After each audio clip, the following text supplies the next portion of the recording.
qui êtes connectés aussi. Rosh Hashanah ce soir et les Yamim Noraim, les jours terribles. On va voir de quoi il s'agit, bien sûr.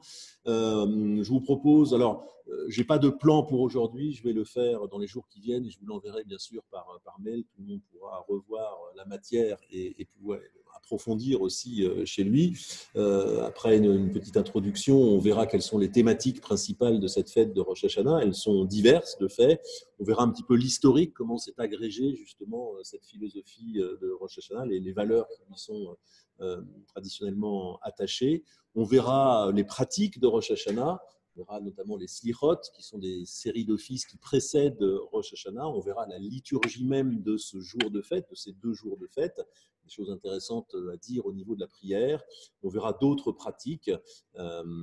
Et puis, on essaiera de tenir 1 heure là-dessus, enfin de poser les éléments, de poser les pièces du moteur en quelque sorte sur la table. Donc, ce sera un aspect essentiellement pratique que ce premier galop d'essai. Et puis, dans une deuxième partie, quelques ouvertures réflexives sur la création. Pourquoi la création, vous allez me dire? Parce que Rosh Hashanah, c'est l'une des valeurs, c'est le jour anniversaire de la création, non pas du monde, mais de l'homme. On verra quelle est cette petite différence. Donc, on parlera de fait de la notion de création dans la tradition en général, création du monde, création des éléments du créé, mais aussi, bien sûr, on réservera un moment sur la création de l'homme, ce qu'ont pu en dire les rabbins et la tradition. Voilà un petit peu les 2 parties que je vous propose. Et donc, dans une première partie, vraiment poser les éléments, tous les éléments, tout ce que vous devez savoir sur Rosh Hashanah, le vocabulaire, voilà, pour pouvoir aborder ces fêtes avec un maximum de lesté par ces informations et par les belles significations de la fête. 3 petites citations pour commencer. Une citation tout d'abord de la Mishnah. Donc, vous savez que la Mishnah, c'est ce premier ouvrage post-biblique rédigé par les rabbins entre 0 et 200. À Rosh Hashanah, tous les habitants du monde passent devant lui, L majuscule, Dieu bien sûr, en jugement, comme un troupeau de moutons. Première citation. Deuxième citation, tous sont jugés à Rosh Hashanah et le verdict est scellé à Yom Kippour. Et puis, 3e citation, Rabbi Kruspedai a dit au nom de Rabbi Yochanan, 3 livres sont ouverts à Rosh Hashanah, un pour les totalement méchants, un pour ceux qui sont parfaitement justes et un pour les intermédiaires. Les parfaitement justes sont directement inscrits et scellés dans le livre de la vie. Les méchants sont directement inscrits et scellés pour la mort. Moi, c'est clair. Les intermédiaires sont suspendus et attendent entre Rosh Hashanah et Kippour. S'ils le méritent, ils sont inscrits pour la vie. Sinon, ils sont inscrits pour la mort. 3 citations que je mets en exergue comme ça pour déjà poser 3 étincelles, 3 thématiques un petit peu différentes de Rosh Hashanah. La première, les habitants du monde passent devant lui et sont jugés comme un troupeau de moutons. C'est la thématique de Rosh Hashanah comme jour de jugement. De fait, l'une des appellations de la fête, vous savez que chaque fête a plusieurs appellations qu'il est bon de connaître. L'une des appellations, c'est Yom Hadin, le jour du jugement. La deuxième citation, et le verdict est scellé à Kippour, c'est le fait que Rosh Hashanah ne soit pas une fête isolée, elle est prise dans une séquence, une longue séquence. Bien sûr, la séquence la plus forte, c'est Rosh Hashanah Kippour, mais à la limite, si on l'étend vers l'avant et l'étend vers l'arrière, elle commence dès le mois de Elul, dans lequel nous sommes, nous allons parler du mois de Elul, et se prolonge jusqu'à Sukkot. Donc c'est toute une séquence assez intéressante, assez différente des autres fêtes. Les autres fêtes qu'on a abordées, vous le savez, sont liées en général, ont plusieurs thématiques, une thématique historique, une thématique agricole, puisque toutes les fêtes en général ont une base agricole, et puis bien sûr une sémantique et une signification développée par les rabbins, mais toujours une base historique et agricole. Ce n'est absolument pas le cas de Rosh Hashanah et Kippour, qui sont des types de fêtes complètement différentes. Elles ne sont pas ancrées dans un événement historique précis, elles n'ont pas non plus de signification agricole, on n'y engrange pas la récolte, ni on y procède aux premières moissons, ni quoi que ce soit d'autre. Ce sont des fêtes qui sont un peu suspendues purement, je dirais, au niveau du sens, donc qui ont nécessité beaucoup de construction intellectuelle au cours des siècles. C'est un petit peu ce à quoi fait allusion cette deuxième citation. Et la troisième, l'histoire des 3 livres, bien sûr, qui a frappé les esprits tout au long des siècles, chacun s'essayant à être inscrit dans le livre de la vie. On a compris qu'on n'était probablement ni complètement juste, ni complètement méchant. C'est donc la dernière fin de la citation qui vraisemblablement nous concerne un peu plus. Les intermédiaires sont suspendus et attendent entre Rosh Hashanah et Kippour. S'ils le méritent, ils sont inscrits pour la vie, sinon ils sont inscrits pour la mort. C'est-à-dire, c'est justement ça la thématique des Yamim Noraim, des jours terribles où l'on fait une introspection et où on essaye de mériter ce jugement de la vie. Et c'est donc ici la notion de Teshuvah, donc qui est un retour sur soi-même, Cheshbon Nefesh, on pourrait dire en hébreu aussi. On fait le compte de son âme, un bilan de son âme, et donc c'est le lien très fort avec la notion de Teshuvah. Alors, on va poser les éléments vraiment très pratiques, les différents éléments. On va démarrer avant Tishri par ce mois de Elul. Vous savez, les 12 mois hébraïques portent des noms en général babyloniens. Le mois de Elul était un mois que la tradition juive a repris. Le mois de Elul donc commence un mois avant Tishri. Nous sommes par exemple, nous étions dimanche hier le 18 Elul, aujourd'hui nous sommes le 19, enfin lundi 18 et aujourd'hui le 19 Elul. Donc il nous reste 11 jours encore jusqu'à Rosh Hashanah, qui est le premier Tishri, le premier jour du mois suivant.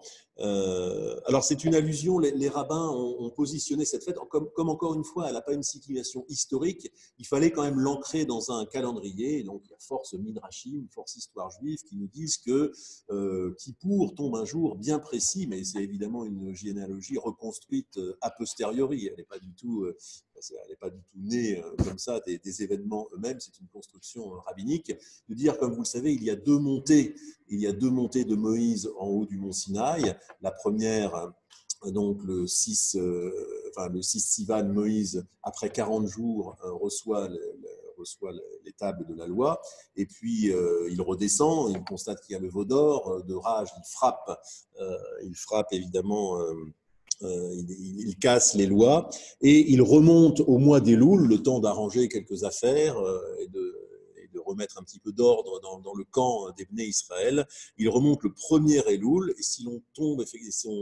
compte effectivement 40 jours, 40 nuits à partir du premier Elul, eh bien, il y a les 30 jours du mois d'Elul et les 10 jours du mois de Tishri, et le 10 Tishri, qui est la date traditionnelle de Kippour, c'est le moment où Moïse redescend avec les deuxièmes tables. Donc les rabbins ne se sont pas privés de coller cette histoire, cette chronologie parallèle en quelque sorte, pour ancrer la fête de Kippour, qui de fait est complètement suspendue, comme je vous l'ai dit, avec le retour de Moïse après sa deuxième montée, son deuxième séjour en haut du mont Sinaï. Et on voit bien sûr que déjà là, il y a une thématique de repentance, puisqu'il s'agissait d'obtenir la repentance de la faute du veau d'or, donc il se fait réexpliquer les lois. Au passage, les deuxièmes tables, comme vous le savez, sont considérées comme supérieures à la première, parce que les premières étaient dictées sous la voix de Dieu, Moïse n'avait aucun rôle, mais là, les deuxièmes tables sont écrites par Moïse lui-même, et donc il y a cette collaboration qui exprime si bien la notion d'alliance, et c'est la raison pour laquelle donc les rabbins ont souhaité faire coller en quelque sorte Kippour avec le retour de Moïse des deuxièmes tables. Et donc toute cette séquence du premier Elul au 10 Tishri forme un ensemble qui s'étend même au-delà à la fête de Sukkot, qui, vous le savez, démarre 5 jours après la fin de Kippour, le 15 Tishri, une fête qui dure elle-même 7 jours, et dont le dernier jour, on verra ça plus précisément, s'appelle Hoshana Rabbah, avec une thématique là aussi de repentance. Vous savez, on frappe les roseaux par terre, on implore la miséricorde divine, etc. Et donc tout ce thème de la repentance, en quelque sorte, c'est une immense séquence de 30 jours d'Elul plus 15 plus 7, 22, de 52 jours en quelque sorte, et donc Kippour n'est que l'acmé en quelque sorte, une sorte de sommet consacré uniquement à ça, mais donc pris dans une séquence beaucoup plus large. Alors il y a différentes rites qui habillent cette séquence, sinon ça ne resterait qu'une idée abstraite, bien sûr. À partir du mois d'Elul, il y a une différence d'ailleurs entre les Ashkénazes et les Séfarades. Les Séfarades commencent les offices de Slichot très tôt le matin, à partir du premier Elul, donc 30 jours d'Elul jusqu'à Rosh Hashanah. Les Ashkénazes, on verra ça tout à l'heure, le font un petit peu après. Et on y sonne du chauffard pour certains. Donc voilà, on commence la thématique de repentance, de Teshuvah commence bien avant le mois de Tishri, donc tout ce mois d'Elul. Le mois de Tishri lui-même porte aussi un nom babylonien. Il est fréquemment mentionné dans les sources assyriennes, babyloniennes, d'une racine shera, sherei, qui veut dire commencer. Donc Tishri signifie commencer, le fait de commencer l'année. Alors après, évidemment, les rabbins ne se sont pas privés d'y ajouter des interprétations, enfin des sémantiques un petit peu différentes, pas forcément scientifiquement correctes, mais en tout cas au niveau du sens, où charei signifie aussi délier, détacher. Et donc, on se détache en quelque sorte de son passé, de son karma, on pourrait dire. Ce n'est pas une notion juive, mais en tout cas, elle est assez similaire à ce que pensent les rabbins sur ce plan. Se détacher du déterminisme de son passé, de ses propres actions, pour s'arracher un petit peu et recommencer, remettre les compteurs à zéro, se donner la chance de pouvoir construire une nouvelle vie. Et en ce sens, Sharei, Tishri porte cette signification de liberté que l'on s'auto-construit. Alors, la séquence de Tishri, j'en ai parlé, il est bon que vous connaissiez les dates, pour les mettre d'aplomb, pour les mettre d'équerre. Donc, le premier Tishri, c'est évidemment le premier jour du mois de Tishri, qui est aussi le premier jour de l'année.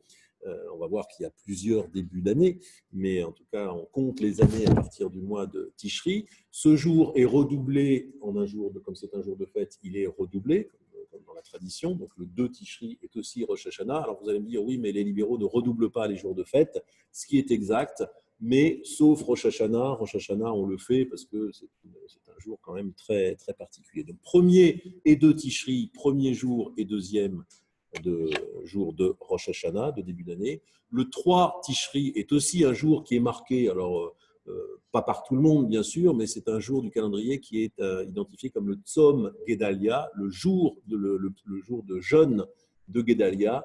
Gedalia était un personnage, un gouverneur nommé par Nabuchodonosor. Vous savez qu'il y a eu 3 déportations en quelque sorte. En moins 597, une première déportation des élites de Jérusalem. 10 ans plus tard, une deuxième, et justement Nabuchodonosor, qui doit tout à faire ses cendres retourner à Babylone, nomme un gouverneur supposé à sa solde, un fameux Guédalia, qui au passage n'était pas simplement un béni oui-oui, c'était quelqu'un qui s'installe à Mitzpah. Je ne sais pas si vous connaissez Jérusalem, Mitzpah c'est dans la vallée, c'est là où on allait d'ailleurs cueillir les roseaux pour la fête de Hoshana Rabbah.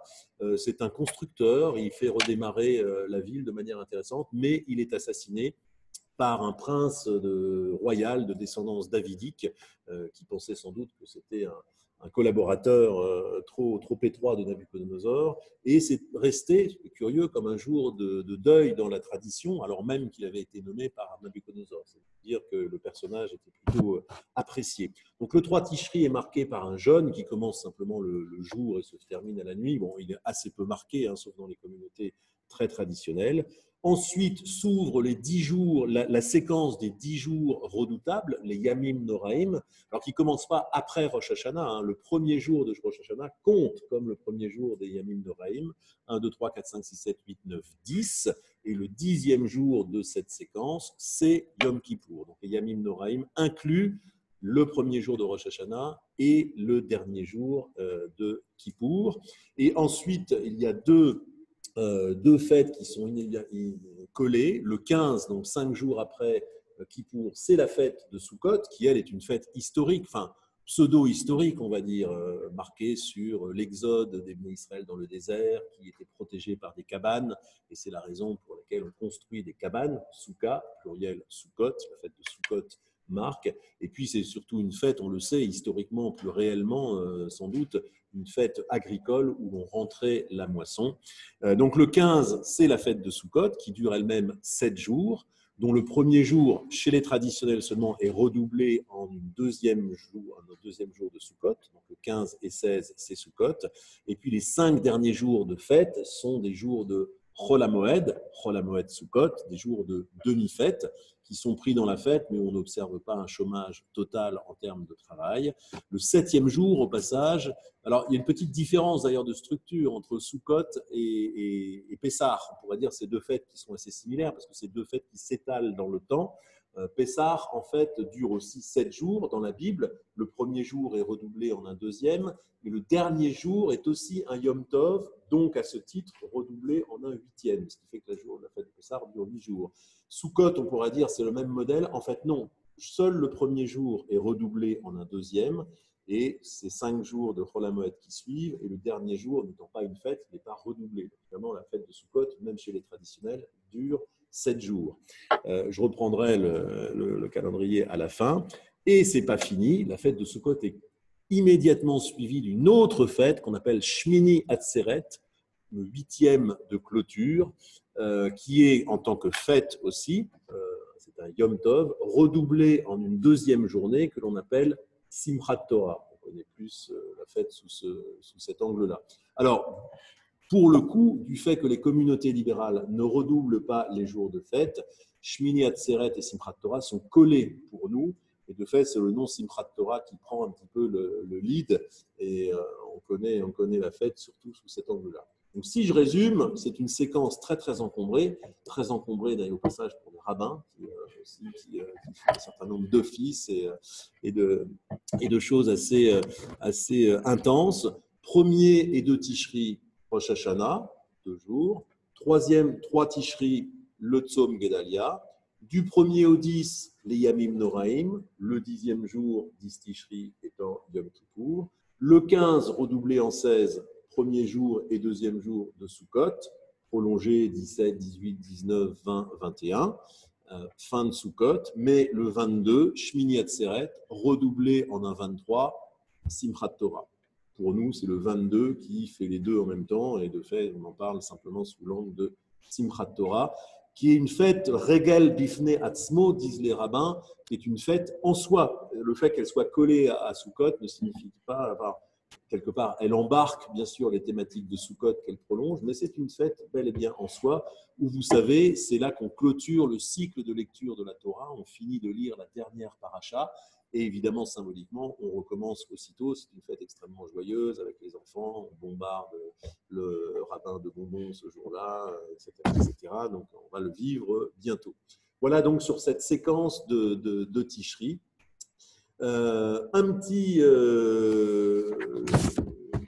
petite considération sur les jours où tombe Tishri. Il y a cette phrase rabbinique de Maïmonide, hein, Lo Adu Rosh.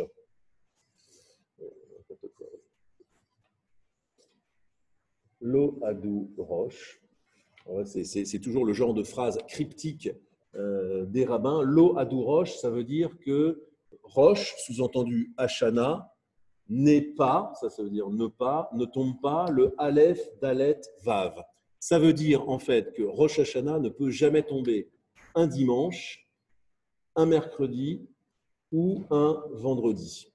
Donc, c'est ramassé dans une formule d'une concision. Lo Adu Rosh, ça veut dire Rosh Hashanah ne tombe jamais le jour Aleph, le jour Dalet, le jour Vav, on prononce Adu. Pourquoi? C'est assez intéressant. Je peux vous dire que les rabbins voyaient évidemment dans le temps. Parce que si Rosh Hashanah tombait le Aleph, Hoshana Rabbah, qui est le dernier jour de Sukkot, donc le 21 Tishri, donc 21 jours, tomberait un Shabbat. Et comme ce jour-là, on se saisit de saules, etc., que l'on frappe, etc., ce serait considéré comme un travail et ça ne peut pas tomber, Rosh Hashanah, Hoshana Rabbah ne peut pas tomber un Shabbat. Donc, du coup, jamais Rosh Hashanah ne tombe un Aleph un dimanche. Et ça ne peut pas tomber le Dalet, le 4e jour de la semaine, à savoir le mercredi ou le Vav, le vendredi, parce que si Rosh Hashanah tombait le mercredi, eh bien, Kippour, lui, tomberait un vendredi, et on aurait une séquence vendredi, samedi, où on peut absolument procéder à aucun travail, ne faire aucune nourriture, ni enterrer les morts, et c'est trop long. Et si Rosh Hashanah tombait Vav, un vendredi, Rosh Hashanah tomberait le dimanche, et même chose, la séquence serait dans le sens Shabbat plus dimanche, 48 heures aussi, où l'on ne pourrait pas ni cuisiner, ni enterrer les morts, et donc c'est exclu. Donc Rosh Hashanah tombe toujours certains jours de la semaine, mais jamais un dimanche, jamais un mercredi, jamais un jeudi. Et là où l'on voit bien que dans la pensée rabbinique, effectivement, Rosh Hashanah est pris dans cette très longue séquence qui inclut bien sûr Kippour, mais qui inclut aussi le Sukkot jusqu'à la fin. Il y a des pratiques, la veille de Rosh Hashanah, ce qu'on appelle Atarat Nedarim, Ça se faisait dans les communautés traditionnelles, on ne le fait pas au MJLF, je suppose, ça se fait d'ailleurs toujours dans beaucoup de communautés traditionnelles, mais en tout cas dans l'histoire, ça s'est fait. Une annulation des vœux de manière générale, donc on anticipe un petit peu sur la thématique de Kippour. Alors ça se faisait devant Beth Din, enfin devant 3 personnes, on pouvait procéder à l'annulation des vœux, les choses qu'on n'avait pas pu faire, ou sincèrement on regrettait de ne pas les avoir, de pas les avoir d'avoir pu faire. Et puis, une pratique aussi assez développée, la veille de Rosh Hashanah, mais de fait, ça s'étend aussi à toute la période de Yamim Noraim, on va au cimetière. On va au cimetière, c'est vraiment des jours de visite. D'ailleurs, quand on visite les cimetières juifs à cette période, on voit qu'il y a énormément, toutes les sociétés, notamment de bienfaisance, juifs ashkénazes ou les personnes enterrées, enfin, ou symboliquement dans la Shoah, on voit que toutes les sociétés de bienfaisance font leur cérémonie-là. C'est assez impressionnant. Quand on va à Bagneux ou à Pantin, on voit qu'effectivement, la veille de Rosh Hashanah et aussi entre Rosh Hashanah et Kippour, il y a énormément de gens qui en profitent pour visiter les tombes. Et puis, donc, dans cette période qui précède Rosh Hashanah, il y a le souhait traditionnel que vous pouvez donc utiliser dès maintenant, puisqu'on est à une dizaine de jours. Tikatev et Techatem lechaim tovim. Tikatev, soyez inscrits. Katou, on en retient la qu'un. Les Techatem, et soyez scellés bechaim tovim pour une vie bonne, pour une bonne année. Ici, vous écoutez simplement Shana Tova, et ça le fait aussi. C'est plus pratique, c'est plus court, tout le monde comprend. Ça fait quoi? Bon, ça suppose que ça soit reçu par quelqu'un qui comprenne, mais voilà un petit peu donc ce qui précède Rosh Hashanah. Alors, les thématiques de Rosh Hashanah, on ne va pas s'y étendre plus que ça, mais parce qu'on va les voir de manière concrète à travers les midrashim concernant la création de l'homme et puis aussi à travers la liturgie, mais on est bien conscient à l'esprit. Rosh Hashanah, c'est le jour anniversaire, c'est la thématique la plus forte, le jour anniversaire de la création de l'homme et non pas du monde. Ce qui nous vaut d'ailleurs des midrashim absolument délicieux, où dit mais si Rosh Hashanah, le premier Tishri est le jour de la création de l'homme, ça veut dire que le monde a été créé le 25 Elul, donc 6 jours avant, puisque l'homme, on le sait, quand on lit la Genèse, a été créé le 6e jour seulement. Donc, c'est donc ça nous donne la date anniversaire du monde, ce qui évidemment soulève bien des objections, disant mais si tout apparaît le premier Tishri, est-ce que le monde pouvait exister avant? Moi, je vous laisse imaginer les délices de la discussion rabbinique. Mais en tout cas, l'idée importante, c'est qu'effectivement, c'est la création de l'homme dont il s'agit. Et c'est intéressant, je dirais, en titre d'histoire religieuse, parce que quand on réfléchit, par exemple pour le christianisme, c'est le cas pour l'islam aussi, la date fondatrice est toujours liée à un personnage important de cette tradition en particulier.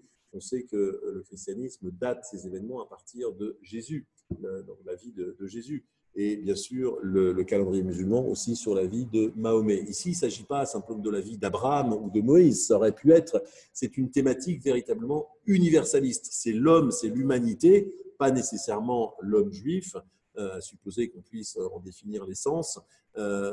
C'est la création de l'homme, de l'humanité en général, qui est célébrée par Rosh Hashanah. Et donc, il y a cette ouverture universaliste intéressante. La deuxième thématique, c'est que c'est un jour de souvenir et de jugement. Le jour de souvenir, c'est le fait que Dieu s'intéresse au monde. On va voir qu'évidemment, c'est l'un des présupposés de la création biblique. On va le voir à travers l'idée de création. Dieu crée le monde, mais une fois le monde créé, il ne s'en désintéresse pas. Certaines traditions rationalistes pourraient aller dans ce sens en disant, ben voilà, il crée un monde, il met des lois, ça fonctionne, et après, au revoir et merci. Le présupposé de la tradition juive, c'est qu'il y a un lien possible avec le Créateur, un lien permanent possible, moyennant effectivement des conditions, mais qu'il y a ce lien que Dieu n'est pas simplement transcendant au sens où Dieu nourrit ces mondes. Parce qu'en fait, il y a plusieurs mondes. Donc, c'est la thématique du souvenir, Zichron, et on va voir que dans la liturgie, c'est joué un certain nombre de fois. Et puis, c'est bien sûr la thématique aussi de jugement. Dieu juge ses créatures. La tradition considère qu'on vit dans un monde jugé. Et on va voir que le temps, justement, pour la tradition juive, est la dimension du jugement. On l'avait déjà vu un peu sur le cours sur les temporalités juives, mais on va revenir sur cette idée que le temps est une sorte de grâce accordée par Dieu, une sorte d'épaisseur qui est donnée à l'homme pour lui éviter justement d'être jugé définitivement et impitoyablement. C'est un aménagement. Voilà, ce qui se passe dans la dimension de l'espace est aménagé dans la dimension du temps avec un délai pour que l'homme puisse se dépatouiller avec ses problèmes, acquérir une épaisseur en quelque sorte morale et rejoindre cet absolu des valeurs dont il est absolument incapable voilà, à l'instant T. Et donc, le temps est un aménagement de cette capacité à progresser. On verra une très très belle idée à partir d'un passage de la Genèse. Donc, jour de création de l'homme, jour de souvenir et de jugement, Yom Adin, c'est l'un des surnoms de la fête, on l'a vu, Yom Zikaron, Yom HaZikaron, c'est l'autre nom de la fête, Zachor, souviens-toi, Zikaron, le souvenir, et c'est un jour aussi, bien sûr, de Teshuvah. Alors, on verra beaucoup la thématique de la Teshuvah dans le cours sur Kippour. Mais c'est un jour voilà, où on élit. C'est le jour où Dieu renouvelle l'année, mais Dieu a besoin d'être élu pour ça. C'est le renouvellement du temps, ce qui souligne que pour la tradition juive, ce n'est pas évident. Le temps est essentiellement discontinu. Il a besoin d'une adhésion quelque part des hommes. Ce n'est pas un temps qui s'écoule inexorablement. L'horloge a été mise, on a mis le départ et ça clique tout seul. Il y a un temps de danger. En tout cas, je ne dirais pas qu'on fait semblant d'y croire, mais en tout cas, toute la thématique est installée pour dire, voilà, oui, on veut cette nouvelle année. Et c'est aussi, on veut la souveraineté de Dieu sur ce temps. C'est la thématique en fait d'une prière centrale de Rosh Hashanah, Avinu Malkenu, notre Père et notre Roi. Donc on demande quelque part une continuité du temps qui n'existe pas, parce qu'on le sait, selon la mystique, le temps est un aller-retour, c'est une expiration, une inspiration, un aller et un retour, une halacha et une teshuva. Et donc, ce balancement, il est soumis à risque quelque part. Ce n'est pas encore une évidence que le temps se renouvelle automatiquement. Et donc, il y a une demande, et c'est cette demande qui est dramatisée. Au passage, c'est comme la thématique de Rosh Chodesh, qui est très très belle. Le mois se renouvelle à un moment d'invisibilité. C'est une très belle idée. On le sait, les mois, par exemple, sont lunaires. Ils sont basés sur le cycle de la Lune. Comme vous le savez, la Lune fait le tour de la Terre en 29 jours et demi. Pas pratique pour compter des mois. On nous demande de compter des mois entiers. C'est la raison pour laquelle il y a une alternance de mois de 29 jours et de 30 jours.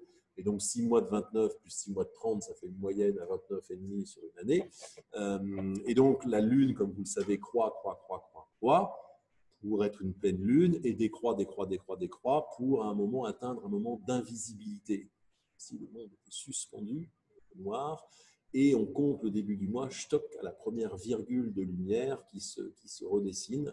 Et donc, dans ce moment de suspension, de stupeur, au sens où les classiques l'entendaient, eh bien, c'est là qu'intervient la prière. C'est là qu'on dit oui, on veut continuer. Il y a cette thématique. Donc, jour anniversaire de la création de l'homme, jour de souvenir, jour. D'ailleurs, c'est très beau le jour de souvenir. Vous savez, on l'avait vu pour le cours sur le temps, je pense, mais le mot sha'a, donc qui désigne l'heure. Sha'a, c'est une heure en hébreu. Sha'ot au pluriel, vient d'une racine qui veut dire se tourner. Alors, il y a toute une conception mystique, par exemple, qui considère que les 24 heures du jour, les 24 sha'ot d'une journée, sont 24 modalités d'exposition de Dieu envers son monde. Ce sont 24 faces divines que Dieu tourne vers son monde et il irrigue ces mondes de manière différente à chaque heure. Et donc, il y a dans la notion même de temps, de sha'a, une bonne volonté, une bonne disposition de Dieu de se tourner vers le monde et de lui donner le temps quelque part. Il y a ça en fond même de la notion horaire. Donc, je l'ai dit, création de l'homme, Yom HaZikaron, souvenir, Sha'a, Dieu veut bien, enfin, on implore qu'il veuille bien se souvenir du monde et le continuer. Yom Adin, il juge, on verra ce que ça veut dire. Et puis Yom Teshuvah, pour nous, on essaye de mériter, on essaye d'être à la hauteur, on essaye d'être pur, on essaye de faire un bilan de notre année, de se débarrasser aussi de nos déterminismes pour mieux se renouveler. Rosh Hashanah, au passage, est une fête à la fois solennelle et joyeuse. C'est un passage d'Ezra qui témoigne de ça, c'est intéressant. C'est tiré de Néhémie. Ezra le prêtre apporta la Torah devant l'assemblée, hommes et femmes, et quiconque était capable de comprendre le premier jour du 7e mois. Au passage, c'est intéressant, mais dans la Bible, Rosh Hashanah n'est pas nommé. Ça va être une construction rabbinique de dire c'est le début de l'année. Dans la Bible, il y a 3 expressions. Il y a le premier jour du 7e mois, factuel, très technique. Il y a Yom Teruah, jour de sonnerie, et Zichron Teruah. Et c'est les rabbins qui vont accoler ces différentes notions pour dire ah oui, mais Yom Teruah, c'est la même chose que Zikaron, c'est la même chose que le jour du premier mois, et c'est aussi le premier mois de l'année. Ça va être une construction progressive dans le temps. Bref, Ezra le prêtre apporte la Torah devant l'assemblée. Néhémie, à savoir le gouverneur, ainsi qu'Ezra le prêtre, le scribe et les lévites, qui instruisaient le peuple, dit au peuple tout entier: ce jour est consacré à l'Éternel votre Dieu. Ne manifestez pas de deuil et ne pleurez point, car tout le peuple pleurait en entendant les paroles de la Torah. Il ajouta: allez, mangez des mets succulents, buvez des breuvages doux et envoyez-en des portions à ceux qui n'ont rien à prêter, car ce jour est consacré à notre Seigneur. Ne vous attristez donc pas, car la joie en l'Éternel est votre force. Donc, Rosh Hashanah est un jour, effectivement, de joie où l'on mange des mets symboliques. Alors que Kippour est une fête solennelle, évidemment, avec une tonalité beaucoup plus basée sur l'attrition. Et donc, l'attrition n'incite pas nécessairement à la joie. Alors, quelques développements historiques, juste pour mentionner qu'effectivement, c'est une construction, parce qu'encore une fois, c'est bizarre, mais Rosh Hashanah n'est pas mentionné tel quel dans la Bible, et pas comme jour de l'an, et pas comme jour de jugement, qui sont pourtant les deux valeurs principales de Rosh Hashanah. Alors, comment est née cette idée? On va le voir rapidement, on ne va pas se lancer dans trop d'exégèse de texte. C'est dans la Mishnah que le mot Rosh Hashanah apparaît pour la première fois. Et encore, il n'est même pas exclusivement réservé au premier jour du 7e mois, au premier Tishri. Comme vous le savez, il y a 4 jours de l'an dans la Bible. Il y a le premier Nissan, le premier Elul, le premier Tishri et le 15 Shvat. Alors, l'autre grand Rosh Hashanah, l'autre grand premier jour de commencement, c'est effectivement le premier Nissan, qui est le premier des mois. On compte les mois à partir de Nissan et les années à partir de Tishri. Les années en particulier des règnes des rois. D'ailleurs, de fait, si on dit le premier jour du 7e mois, on voit bien qu'on compte les mois à partir de Nissan, parce que le 7e mois en comptant Nissan, c'est le jour de Tishri. Donc, quand on dit le premier jour du 7e mois dans la Bible, c'est du premier Tishri qu'on parle, et ça sous-entend bien que le premier des mois, c'est le mois de Nissan. Ça, c'est les 2 Rosh Hashanah les plus connus. Et puis, il y a le premier Elul, qui est le premier jour des animaux, à partir desquels on comptait l'âge des animaux, c'est-à-dire un animal qui était né et qui passait son premier Elul, on lui comptait 1 an, même s'il était né la veille. C'était une espèce de barrière. Tac. Et la même chose pour les fruits, comme vous le savez, le 15 Shvat, qui marque aussi l'âge des arbres, important parce qu'avant 3 ans, on ne consomme pas des fruits de l'arbre, c'est la notion de Orla, etc., etc. Et donc, il y a 4 jours de l'an, et Rosh Hashanah, tel qu'on le connaît aujourd'hui, n'était pas nécessairement identifié comme celui-là. Mais il y avait cette idée qu'effectivement, c'était un jour de sonnerie, ça la Bible le mentionne, Yom Teruah, Zichron Teruah, et ce jour de sonnerie qui était réservé à deux grandes dates, pour fêter la révélation, parce que selon le verset biblique, c'était Shofar, Oler, Vegodel, c'était un jour de sonnerie où il y avait force éclair, force cette scène hollywoodienne du Sinaï, et on y sonnait du chauffard, enfin, traditionnellement. Et puis c'était le jour du jubilé. Donc c'est à partir, il y avait cette considération que le jour de sonnerie, tel que la Bible l'appelle, était quand même un renouveau, était un premier jour de l'an. Et en fait, c'est une source extra-biblique qui a beaucoup joué en faveur du fait que finalement ce premier jour du 7e mois est servi de référence pour l'année. Et puis, la thématique comme jour de jugement, là aussi, la Bible ne le mentionne pas, c'est une agrégation, c'est un long travail de texte. On le sait, après la destruction du temple, il va falloir trouver plein d'autres significations. Le judaïsme ne peut plus être simplement rituel, ne peut plus être basé simplement à Jérusalem, ne peut plus être basé autour des sacrifices. Et donc, les rabbins vont devoir inventer beaucoup d'histoires et renouveler le judaïsme, en renouveler le sens, pour que ça devienne aussi une religion, une pratique en tout cas intériorisée, et plus seulement basé sur le rite extérieur. Et donc, l'idée de jugement s'est accolée petit à petit à la fête de Rosh Hashanah à travers l'image du shofar. Le shofar, on sait que Yom Teruah, Zichron Teruah, ça, c'était ancré. Et c'est le prophète Isaïe qui lit le premier le son du shofar avec le thème de l'admonestation contre les péchés, inversé parmi d'autres, crie à plein gosier, ne te ménage point, comme le corps fait retentir ta voix, et expose à mon peuple son iniquité, à la maison de Jacob ses péchés. Et donc là, c'est clair que le shofar est censé participer d'une thématique d'expiation. Et puis, il y a le travail aussi d'autres textes. Un texte, par exemple, en Deutéronome 11, 13, 18, qui dit « Un pays sur lequel veille l'Éternel, ton Dieu, et qui est constamment sous l'œil du Seigneur, depuis le commencement de l'année jusqu'à la fin. » Et là, les rabbins disent « Ah, tiens, intéressant ce petit bout de phrase. « Mereshit Hashana ve'ad acharit shana » du début de l'année jusqu'à la fin de l'année. Tiens, comment en tirer quelque chose d'intéressant? Il se trouve que le passage qui suit juste derrière, c'est le passage d'où est tiré le deuxième paragraphe du schéma, qui dit « Or, si vous êtes docile aux lois que je vous fais, tout se passera bien, et si vous n'êtes pas docile, tout se passera mal. » Donc, une thématique de jugement. Donc, ça, c'est typique de l'exégèse rabbinique, quand une phrase qui semble avoir une fonction, mais qu'il faut remplir d'un contenu, ne l'a pas de manière explicite, on se réfère à ce qui précède ou à ce qui suit pour le remplir de cette thématique-là.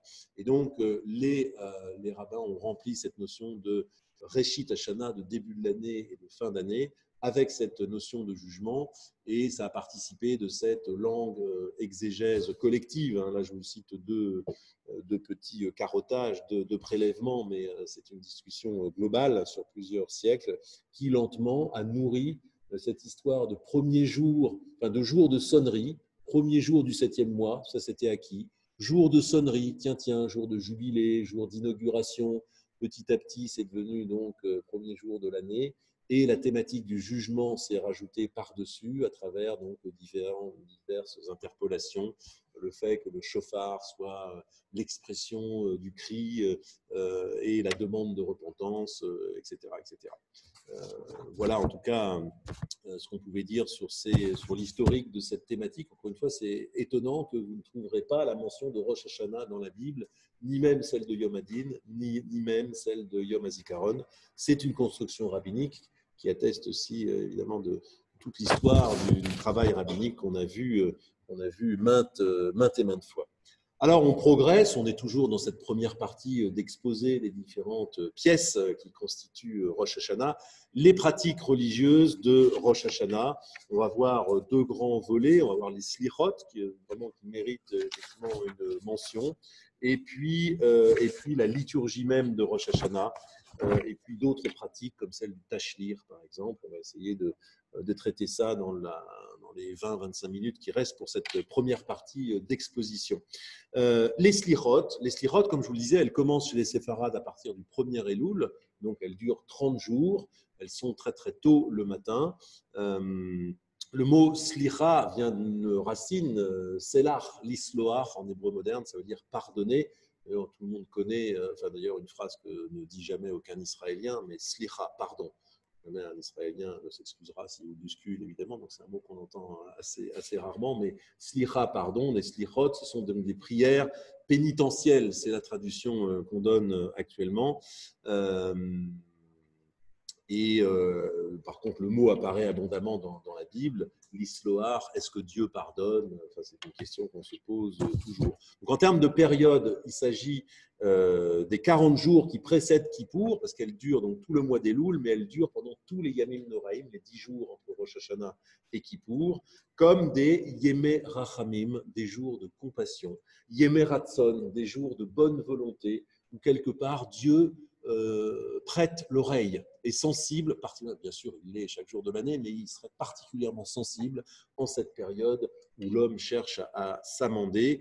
Et comme je vous le disais, le dernier jour de cette séquence de 40 jours, c'est Yom Kippour qui correspond à la date où Moïse redescend avec les deuxièmes tables de la loi. Alors la pratique, alors je vous l'ai dit, les séfarades font ça depuis le mois d'Elul. La pratique ashkénaze est un peu différente. Elle commence 4 jours avant Rosh Hashanah. 4 jours au minimum.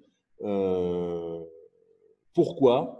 Parce que c'est basé sur une explication. Alors, vous allez voir que c'est parfois 4 jours ou parfois c'est une semaine encore avant. En tout cas, elle commence toujours le dimanche qui précède Rosh Hashanah quand il y a 4 jours. Et s'il n'y a pas 4 jours, eh bien, c'est le dimanche d'avant qu'on commence. Pourquoi? C'est basé sur, il y a deux interprétations qui sont données. D'une part, parce que 4 jours, c'est la durée d'exposition des corbanotes, des sacrifices au temple. On examinait la bête 4 jours durant avant qu'elle soit validée pour faire partie des sacrifices.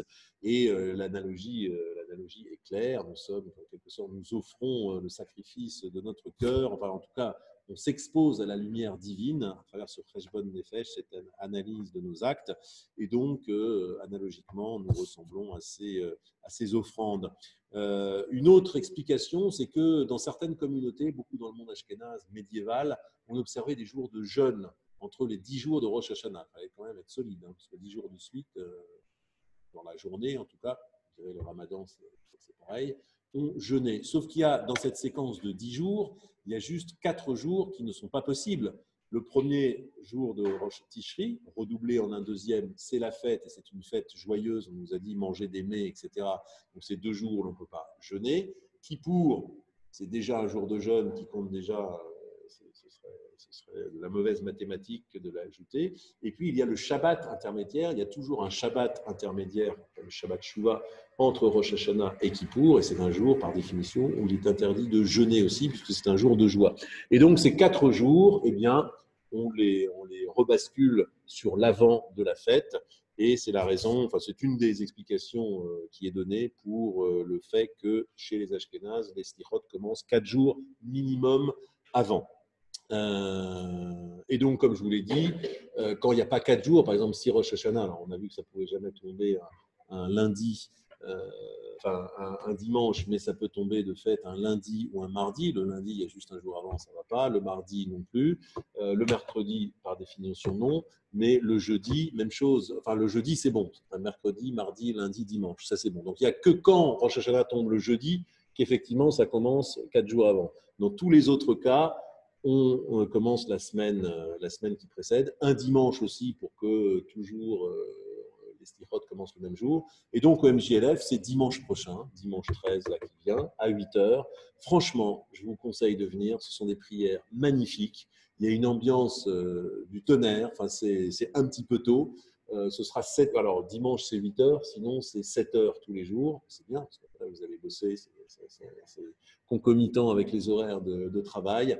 Mais c'est vraiment une ambiance, c'est irremplaçable. C'est vraiment très très beau. Et surtout, les chants sont très très beaux. Les prières, vous ne les connaissez pas. Ce sont des piyutim, ce sont des poèmes magnifiques, mais avec des mélodies extrêmement entraînantes.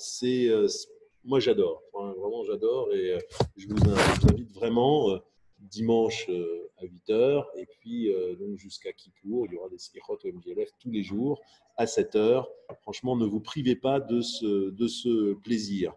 Alors, les slichot elles-mêmes, je ne veux pas en faire trop, mais elles se sont basées sur une pratique qui était les pratiques du jeûne. L'office des slichot est issu historiquement dans la tradition juive à partir du jeûne. Vous savez que dans les jours de sécheresse, par exemple, les rabbins proclamaient des jours de jeûne. On était pris évidemment dans cette notion qui paraît évidemment un petit peu étrange à nos consciences modernes, mais si les choses se passaient mal dans le monde, à cause de nos péchés. Il ne pouvait pas y avoir d'événements négatifs si ce n'est de notre faute. C'est qu'on n'avait pas été assez bon, on n'avait pas assez prié Dieu. C'est pris dans une conception très organique et des événements du monde et de la prière qu'on adresse à Dieu. Donc, on déclarait des jours de jeûne collectifs. Et puis, il y avait des rabbins plus ou moins magiciens ou plus ou moins compétents dans les jours de jeûne. Il en était qui faisaient déclencher la pluie à tous les coups. Je sais pas, vous connaissez sans doute l'histoire de Roni Amehagel. Roni Amehagel, c'est le traceur de cercles. Là, on frôle la magie d'ailleurs. Roni Amehagel était réputé pour être un rabbin qui déclenchait la pluie à chacune de ses prières, mais il n'était pas bien vu de ses collègues parce qu'il y avait quelque chose un petit peu magique. Donc, il y a des histoires talmudiques délicieuses là-dessus. En tout cas, voilà, les slichot, ces prières pénitentielles, sont indexées sur cette pratique des jours de jeûne qui ont généré une liturgie particulière, qui a une histoire qu'on ne va pas retracer ce soir. Mais il y a cette idée que, par exemple, si l'on invoque les 13 attributs, D'ailleurs, c'est ce que fait Moïse après la faute du veau d'or. Il invoque les 13 attributs d'Adonai, Adonai, El, Rachum, Chanoun, Dieu miséricordieux et patient, qui souffre l'iniquité, etc. Les 13 attributs de Dieu sont considérés dans la tradition comme favorables à l'oreille divine. Et autour donc de passages scripturaires comme ça, il y a un autre passage, El Meler Yoshev, Dieu qui cite, qui, qui est assis qui trône dans les hauteurs. La liturgie des jours de jeûne s'est fondée sur ces versets. Et puis, il y a eu le Avinu Malkenu, il y a une histoire particulière du fait que Rabbi Akiba, justement, lors d'une période de sécheresse absolue où aucun rabbin n'arrivait, s'est mis d'un seul coup à chanter Avinu Malkenu, et là le ciel s'est ouvert comme des cataractes, et donc Avinu Malkenu a été considéré comme une prière favorable. Voilà, il y a toute une histoire comme ça de texte. Et puis la liturgie s'est vraiment enrobée à partir du VIe siècle avec cette magnifique tradition du piyut. Le piyut, c'est des poèmes liturgiques avec des poètes. Yossé ben Yossé, Sadia Gaon, Mevorach ben Nathan, ce sont d'immenses poètes qui, du 6e au 10e siècle, ont composé des poèmes que l'on lit justement, on chante encore. Alors c'est du ciselage incroyable, hein, c'est fait uniquement sur des petits bouts de versets, mais la rime est absolument parfaite. Il y a des rimes internes, il y a des rythmes ternaires, quaternaires, septénaires, etc. Tout ça se répond. Enfin, ce sont des mythes, c'est de la dentelle poétique, c'est extrêmement précis, extrêmement beau. Et les airs là-dessus aussi sont très très beaux. Et donc la liturgie des slichot, autour encore une fois de ces versets piliers, autour de la récitation des 13 attributs, autour de El Meler Yoshev et de Avinu Malkenu, c'est composé en un office qui fait aujourd'hui, enfin au MJLF, 30 à 40 minutes avec des textes absolument très très beaux. Et tout ça a été codifié, mais ça on l'avait vu dans le Seder d'Amram Gaon, le premier Sidour du 9e siècle, et puis repris dans le Marzor de Vitry, et c'est passé à la postérité de cette manière. Bref, Bekitsour, comme on dit en résumé, dimanche 13 qui vient à 8h, soyez tous là, et vous pourrez vivre ces slichot, ces très très beaux poèmes. Un mot sur la liturgie, avant qu'on en vienne à une deuxième phase. La liturgie de Rosh Hashanah est à la fois, je dirais, plutôt classique, et bien sûr enrichi de morceaux de bravoure propres à la fête, mais je dis plutôt classique dans le sens où l'office de Kippour, vous savez, on a fait un cours là-dessus, que la liturgie quotidienne, c'est 3 prières, Shacharit, enfin Arvit si on commence le soir, Shacharit et Mincha. Eh bien, cette grande structure n'est pas bouleversée pour Rosh Hashanah, là où à Kippour, ce sont 5 offices. Il y a l'office de Iskor et l'office de Neila qui est propre. Donc, la liturgie est davantage bouleversée. À Rosh Hashanah, la grande structure est la même, un office de Arvit le soir, enrichi de quelques prières spécifiques, on va le voir, un office de Shacharit suivi d'un office de Moussaf, parce que c'est un jour de fête, mais rien d'extraordinaire. Tous les offices de fête sont suivis d'un office de Moussaf, principalement la répétition de la Hamida, enrichie de poèmes, voilà, mis en abîme, etc. Et effectivement, un office de Mincha. Donc la structure globale de la liturgie est la même que pour n'importe quel autre jour de fête, je dirais. Après, il y a des poèmes, bien sûr, fameux, pas le temps d'étudier ce soir. Le soir, il y a ce très très beau chant qu'on appelle Achot Ketana. Je vais vous chanter le premier. On va commencer l'office là-dessus. Achot Ketana, ça veut dire petite sœur, et c'est basé sur une expression du Cantique des Cantiques, le verset du chapitre 8, verset 8, où Dieu compare Israël à une petite sœur. Je vous chante juste les premiers versets, non pas pour sacrifier tropisme du chant, mais simplement pour vous montrer un peu l'allant, à la fois la beauté, la joie de cette liturgie de Kippour. Donc les premiers versets font comme ça.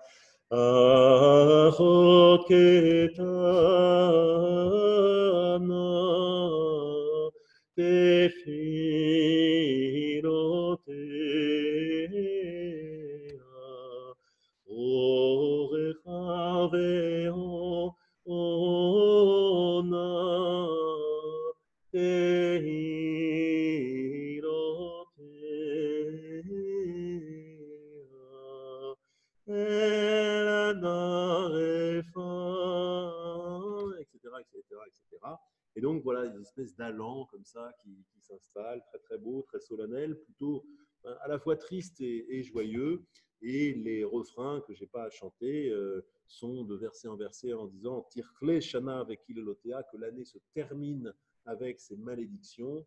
Et la variation dans le dernier couplet, c'est Teachel Shana Ovichotea, que la nouvelle année commence avec ses bénédictions, des chants magnifiques. Abraham Chazan de Gérone, donc là on est au Moyen-Âge, donc des très très beaux chants, des prières spécifiques qu'on n'entend pas à Shabbat. Encore une fois, même si la structure d'office est la même, il y a voilà, c'est enrichi. Bien sûr, le matin à l'office du matin, il y a des prières absolument fameuses. L'une des plus connues, c'est le Shofet Kol Haaretz, même chose. Je vais chanter juste le début et lire le premier. Voilà, je lis en français et après je chante, enfin pas tout, mais la première phrase. Shofet Kol Haaretz. Donc Shofet, c'est le mot juge. Hein. Il y a cette paracha qui s'appelle Shoftim, les juges. Kol Haaretz, juge de toute la terre. On est évidemment dans la thématique du jugement. Juge de toute la terre, toi qui l'appelles en jugement, donne à ton peuple affligé et la vie et ta grâce, que sa prière du matin remplace l'holocauste journalier, le sacrifice matinal de l'holocauste quotidien. Toi qui es revêtu de charité, toi seul possesseur de toute perfection, si nos mérites sont nuls, rappelle-toi nos pères qui dorment à Hébron. L'invocation des mérites des pères, notion traditionnelle. Toi qui uses de miséricorde pour faire vivre l'homme, fais grâce à ton peuple, accorde-lui la vie. Et à chaque fois, il y a ce leitmotiv que sa prière du matin remplace l'holocauste journalier. Là aussi, des airs complètement surprenants. Shofet kol haaretz, ve'ota b'mishpat yamid, nachayim b'chesed, alam ani tatzmid, me'et et tefilat hashachar, במקום עונת תמיד. עונת הבוקר אשר לעונת התמיד.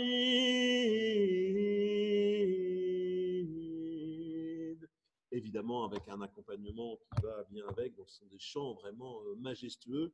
Et quand on lit chaque strophe, là on est dans la haute et grande poésie médiévale, c'est absolument somptueux. Bien sûr, à cet office du matin, il y a Avinu Malkeinu, donc la fameuse prière instaurée par Rabbi Akiva, donc Avinu Avinu Malkeinu, etc., répété un certain nombre de fois. Il y a les sonneries du chauffard, bien sûr. Ah zut, j'ai oublié d'amener le chauffard. Je vais vous sonner du chauffard. Bon, peut-être que dommage, mais comme vous allez venir le matin, parce qu'on sonne du chauffard au slichot, peut-être le teaser qu'il fallait mettre. Mais enfin bon, on en sonne aussi à Rosh Hashanah. C'est extrêmement émouvant, extrêmement fort. Enfin voilà, c'est à la fois très, très primaire, primal, je dirais, et en même temps un son un peu du fond des âges qui remue un peu les tripes. C'est une des fonctions du chauffard, d'ailleurs, tout à fait explicitement exprimée par Sadia Gaon, qui parle des 10 raisons pour lesquelles on sonne le chauffard. Jour de sonnerie, voilà, jour d'intronisation des rois, donc on intronise Dieu comme notre roi. Jour aussi qui remue du fond des tripes et qui nous fait, qui nous appelle à la repentance, etc. Il y a toutes ces thématiques. Et puis, bien sûr, dans l'office de Moussaf, il y a cette très belle structure, bon, ça pourrait s'étudier en soi, mais la Hamida. Vous savez que la Hamida, toujours très fort, hein, 3 bénédictions initiales, on s'approche du roi des rois, 3 bénédictions finales, on prend congé du roi, chacune des bénédictions porte un nom et une thématique précise. Et au milieu, il y a une partie variable, il y a la Hamida de semaine où il y a les 13 bakashot, les 13 demandes, donc 3 plus 13 plus 3, on est bien dans 19 bénédictions. Ça fait Shmoné serait 18, c'est 19. À Shabbat, les 13 du milieu sont retirés parce qu'on ne fait pas de bakashot à Shabbat, on ne fait pas de demande et on la remplace par une bénédiction sur la thématique du Shabbat. C'est pour ça qu'on appelle la Hamida de Shabbat la Tfilat Sheva, la prière de 7, 3 plus 1 plus 7. Et à Rosh Hashanah, ce milieu, là, les 13 de la semaine ou la 1 de Shabbat, est remplacé par 3 bénédictions avec différentes qu'on appelle différents cédères, parce que chaque bénédiction est elle-même mise en abîme avec des différents textes, etc. Il y a ce qu'on appelle le Seder Malchuyot, le Seder des royautés, le Seder Zichronot, des souvenirs, le Seder Shofarot, des sons du shofar. Et chaque Seder est accouplé avec des prières. Il y a le grand Allénou sur un air particulier, il y a un Unetanek Tokef, ces grandes prières statutaires des jours de fête. Elles sont accrochées dans cette partie centrale de la Hamida, qui de fait donne une ampleur à la liturgie ce jour-là complètement différente. Donc la structure reste la même, mais ce sont les grandes thématiques. Unetane Tokef, vous connaissez la prière absolument terrible. L'air est absolument terrible lui aussi, mais cette histoire très doloriste du grand prêtre de Amnon de Mayence, qui était rabbin à Mayence, et donc on est dans les croisades. Le prêtre demande à toute la ville de se convertir, et il en appelle au grand rabbin Amnon d'appeler sa communauté à se convertir. Il demande 3 jours de réflexion avant de donner sa réponse. Il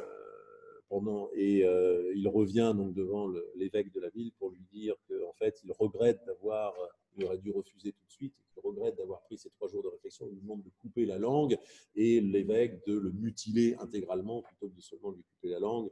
On ne sait pas s'il y a une valeur historique, mais en tout cas, c'est raconté dans les liturgies. Et donc, Rabbi Amnon de composer cette prière, donc absolument doloriste et très très belle en même temps. Juste peut-être, je ne vais pas la chanter cette fois-ci, mais 176. Untane Tokef Kedushat Hayom, méditons sur la gravité de ce jour, qui un nora ve'ayom, car il est terrible, et Hayom est un autre mot pour dire terrible, ou vo tinnase malchutecha, et c'est ce jour dans lequel est exaucée ta royauté, veikon bechesed kisecha, et ton trône est affermi, veteshev alav behemet, et qu'il est affermi sur la notion de vérité. Alors évidemment, il y a toutes ces thématiques, din, le jugement, chesed, la grâce, emet, qui est censé, comme le fléau d'une balance, qui va entre la rigueur de la justice et la grâce de la compassion infinie. Emet qui ataou dayan, oui, vérité, car tu es le juge, ou mochriar, veyodea vaed, et celui qui démontre donc la vérité de ton existence, veyodea vaed, qui est le sachant du monde, vaed est le témoin, vechotem, et tu scelles et tu écris les jugements, etc. Donc c'est une poésie absolument flamboyante, et donc axée sur les événements tragiques de l'histoire juive, et ça donne évidemment tout le volume et toute la gravité du jour.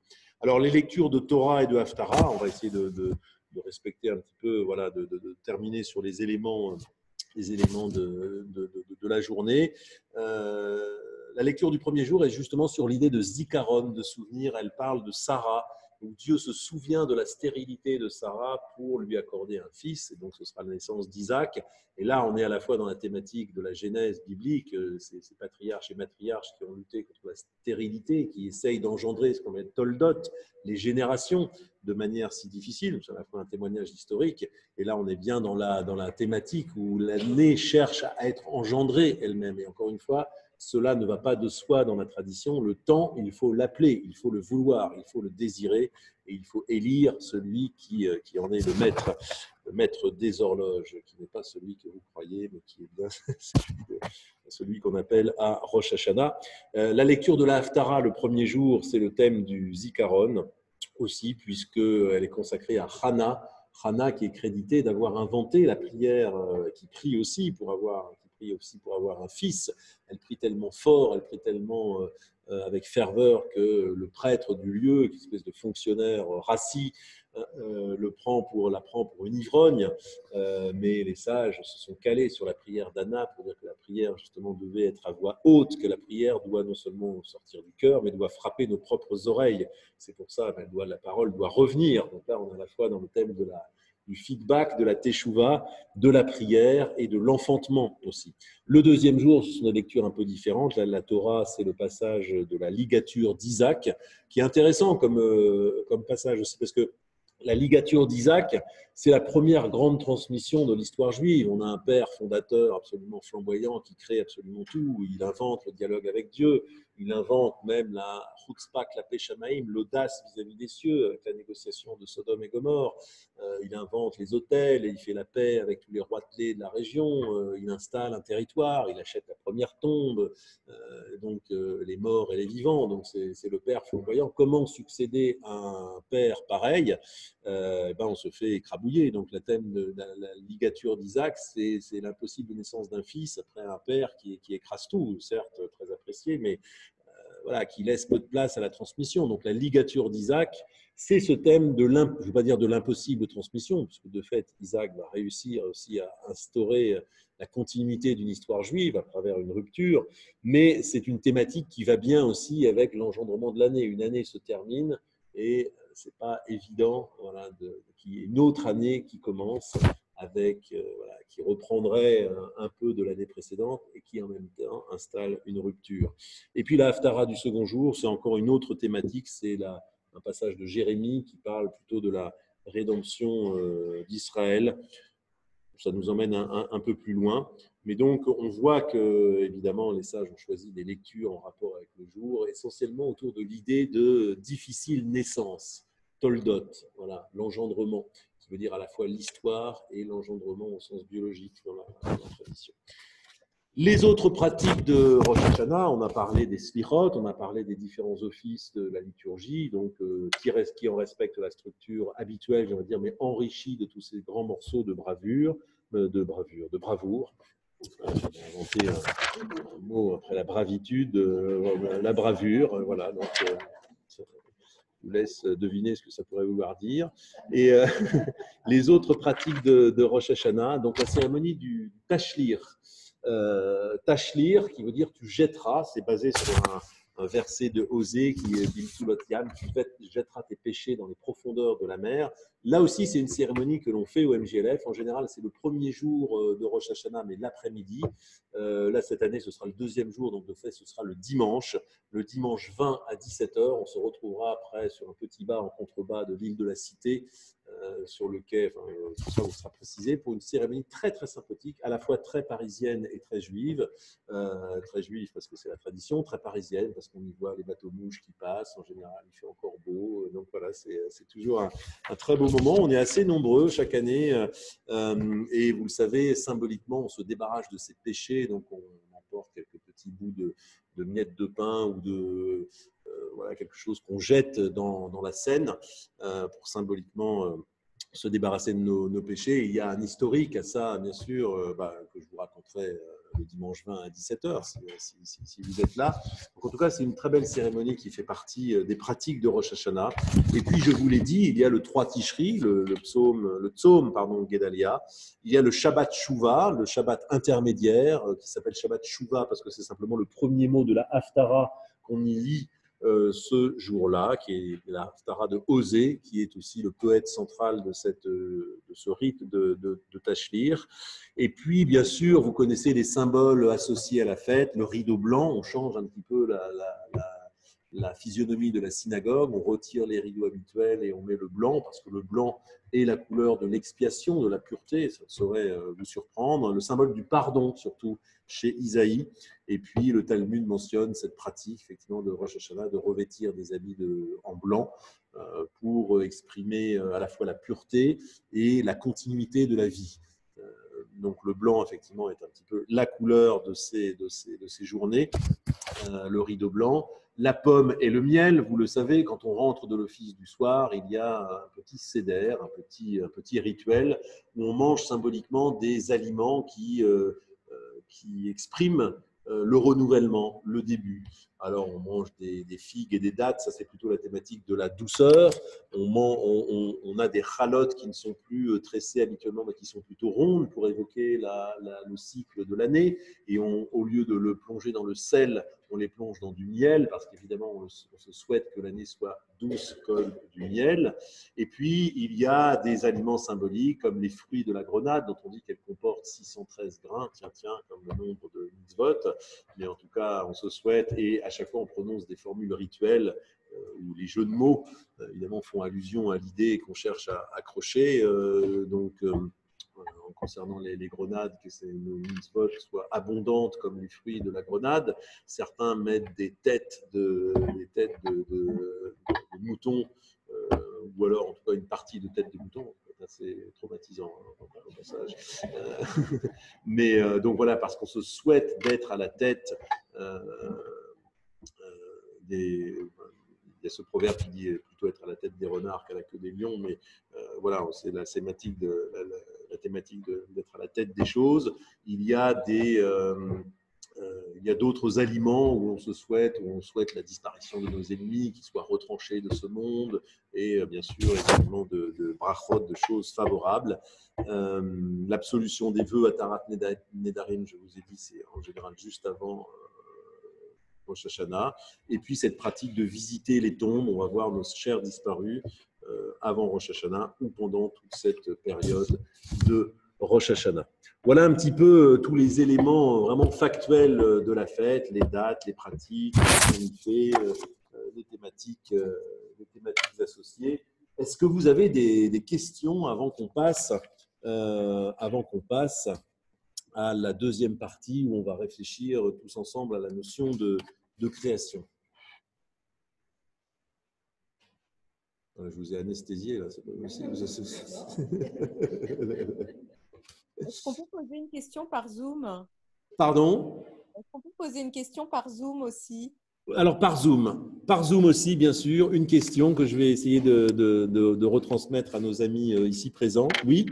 Je voulais savoir si, c'est Marine, je voulais savoir si on amenait les chauffards le dimanche, le dimanche prochain à 8h, si on avait des chauffards, si on les amenait à la synagogue ou pas.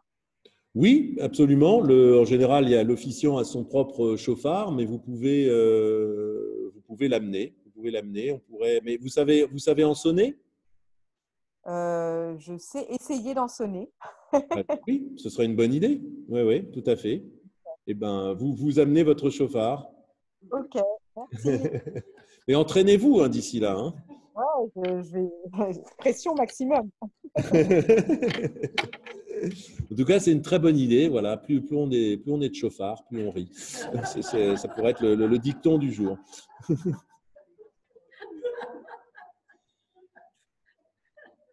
Est-ce qu'il y a d'autres questions? Alors, on va continuer sur quelques ouvertures réflexives. Peut-être qu'on refera d'ailleurs un coup, on verra, mais ce sera plutôt en fin de cursus, sur la création en tant que telle. C'est une notion tellement riche.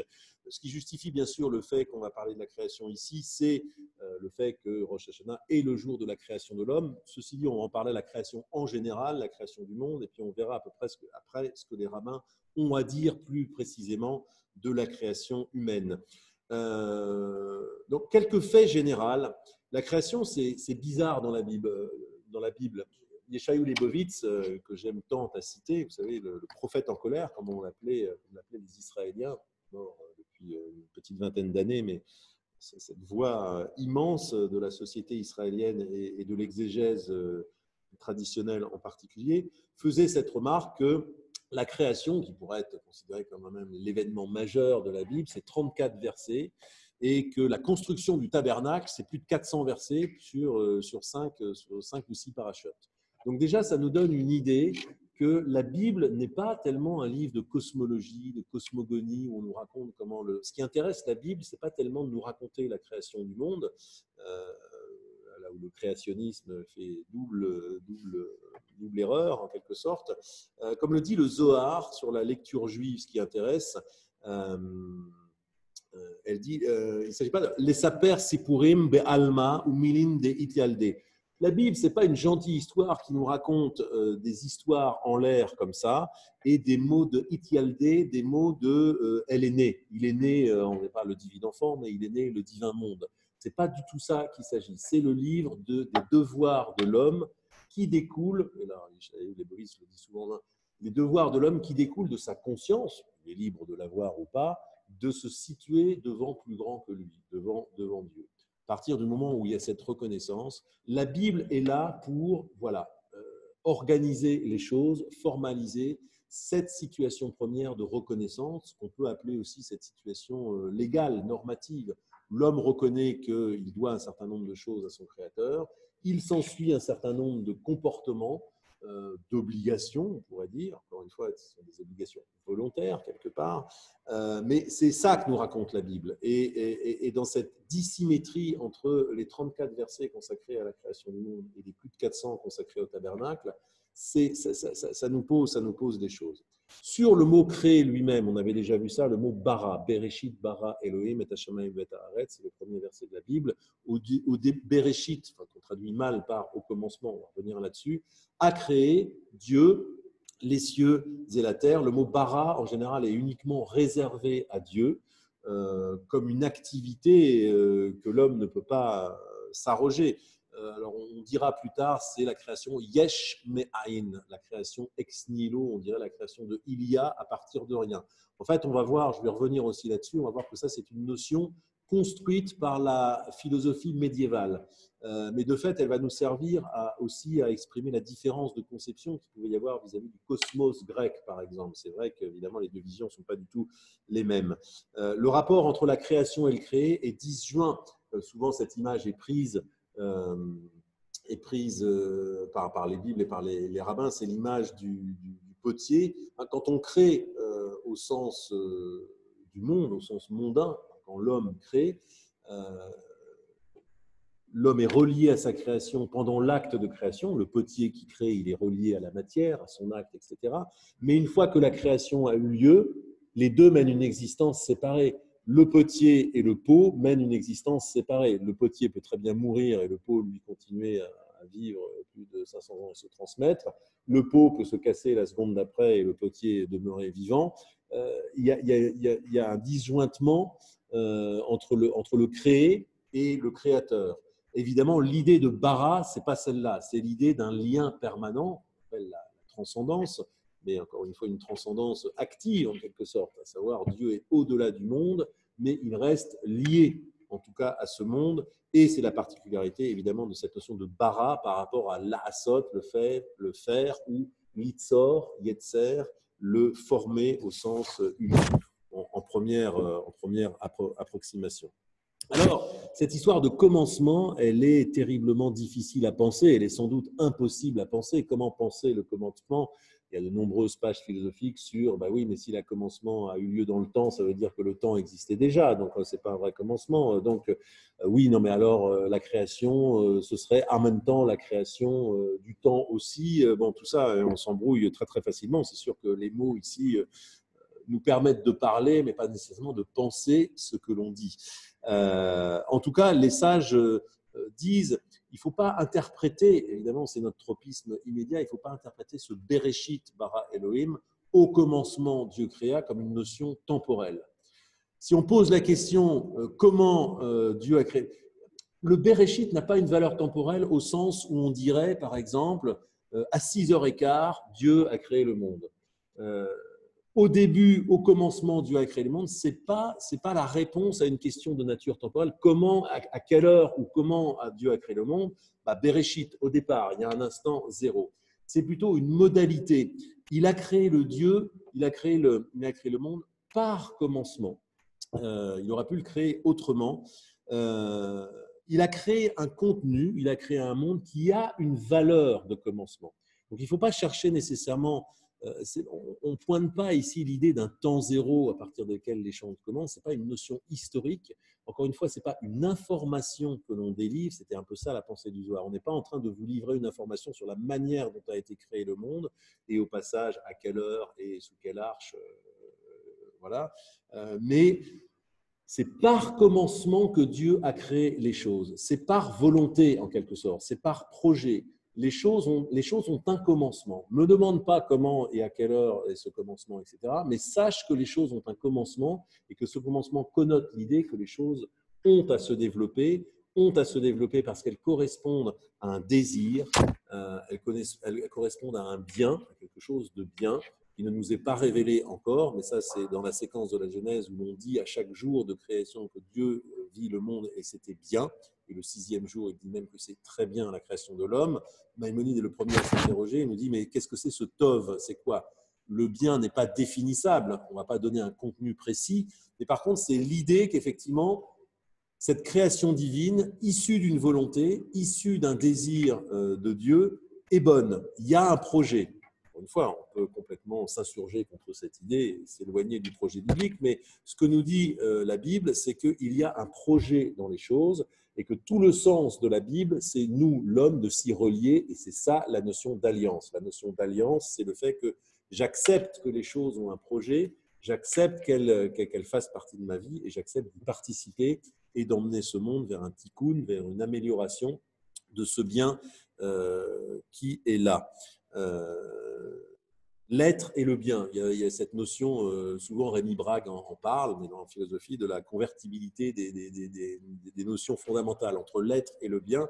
La Bible, très certainement, reprend cette idée que par définition, l'existence est un bien en soi et que les choses ont un commencement. Encore une fois, pas en tant que notion temporelle, mais en tant que notion de quelque chose à développer par l'acceptation et par la volonté.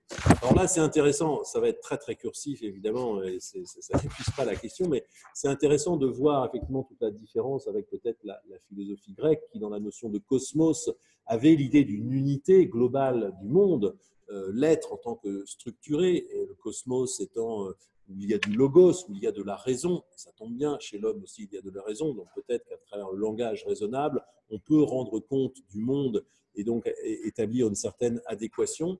Mais cette histoire de volonté, pour autant que pour autant qu'on puisse le dire de manière rapidement, est vraiment différente de celle de la Bible. Dans la pensée grecque, il n'y a pas de volonté qui puisse faire advenir de l'être en plus de l'être lui-même.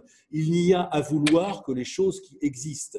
Et Dieu sait s'il y a des choses à désirer dans l'être, parce que l'être est aussi le bien.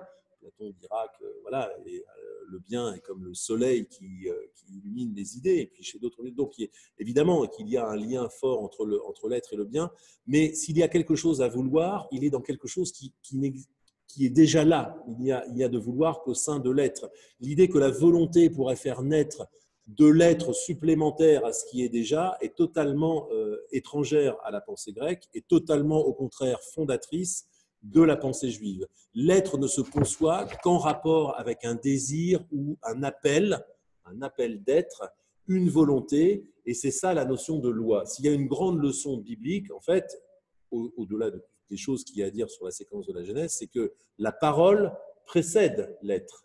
Avant qu'il y ait de l'être, l'être est appelé par du langage. Quelque part, qu'est-ce que Dieu a besoin d'appeler l'être ?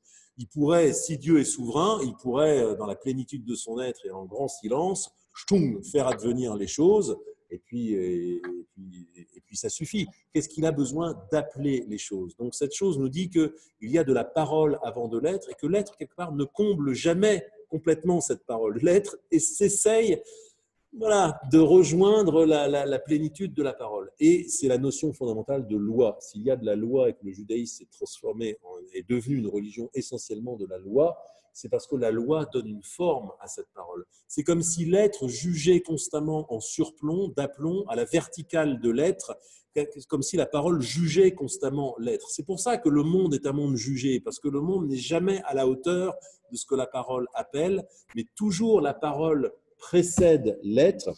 Et on peut lire le verset de la Genèse où il est dit que le souffle volette à la surface de l'eau, à la surface du chaos. Comme ça, la parole, elle est toujours libre, elle est comme l'oiseau, elle est jamais piégée par l'être. L'être donne un corps à la volonté, au désir, mais l'être est jugé toujours par la parole, et c'est pour ça qu'il y a de la loi, et que la volonté, quelque part, est quelque chose en dehors du monde. Le monde n'est jamais à la hauteur complètement de la volonté. C'est ça la création, et cette articulation entre ce qui est créé et le désir divin. Alors, pour revenir à Yeshayahu Leibowitz, il le dit différent, il dit « Bereshit bara Elohim », c'est une affirmation polémique. Il le dit a posteriori. C'est évidemment pas comme ça que le verset a été généré. Qui l'a dit ? Comment pourrait-on savoir qu'il l'a dit la première fois ou qu'il l'a écrit tel quel ? Mais en tout cas, il dit quand on le regarde à posteriori, on peut le construire comme une réponse et comme une prise de position vis-à-vis de plusieurs conceptions. Une conception panthéiste ou panenthéiste, enfin quels que soient les termes exacts qu'on utilise, qui identifie Dieu avec le monde. On pourrait dire, voilà, Deus sive natura, Dieu ou la nature, c'est une même chose. C'est un autre mot pour dire la même chose, Eradi Spinoza, mais sur une position, bien sûr, qui existe dans l'Antiquité. Donc Dieu avec le monde, Bereshit bara Elohim, est une exclusion de ça. Le fait que Dieu réside de manière multiple dans les différents phénomènes, aussi, c'est une prise de position contre ça. Et puis il dit, c'est une position anti-Hegel, je ne juge pas de la vérité de cette affirmation, il dit, au sens où s'il n'y a pas de monde, Dieu n'est pas Dieu. Et Leibowitz de remarquer que là aussi, cette phrase exclut cette possibilité. Donc, dans cette phrase, Dieu dépendrait du fait qu'il y a un monde. Dieu et le monde seraient indissolublement liés, mais ce qu'affirme d'ailleurs le Adonolam, c'est que Dieu est totalement indépendant du monde. Dieu n'aurait pas eu le désir de créer le monde, Dieu serait Dieu. Il n'a pas besoin du monde pour exister et pour être reconnu comme Dieu.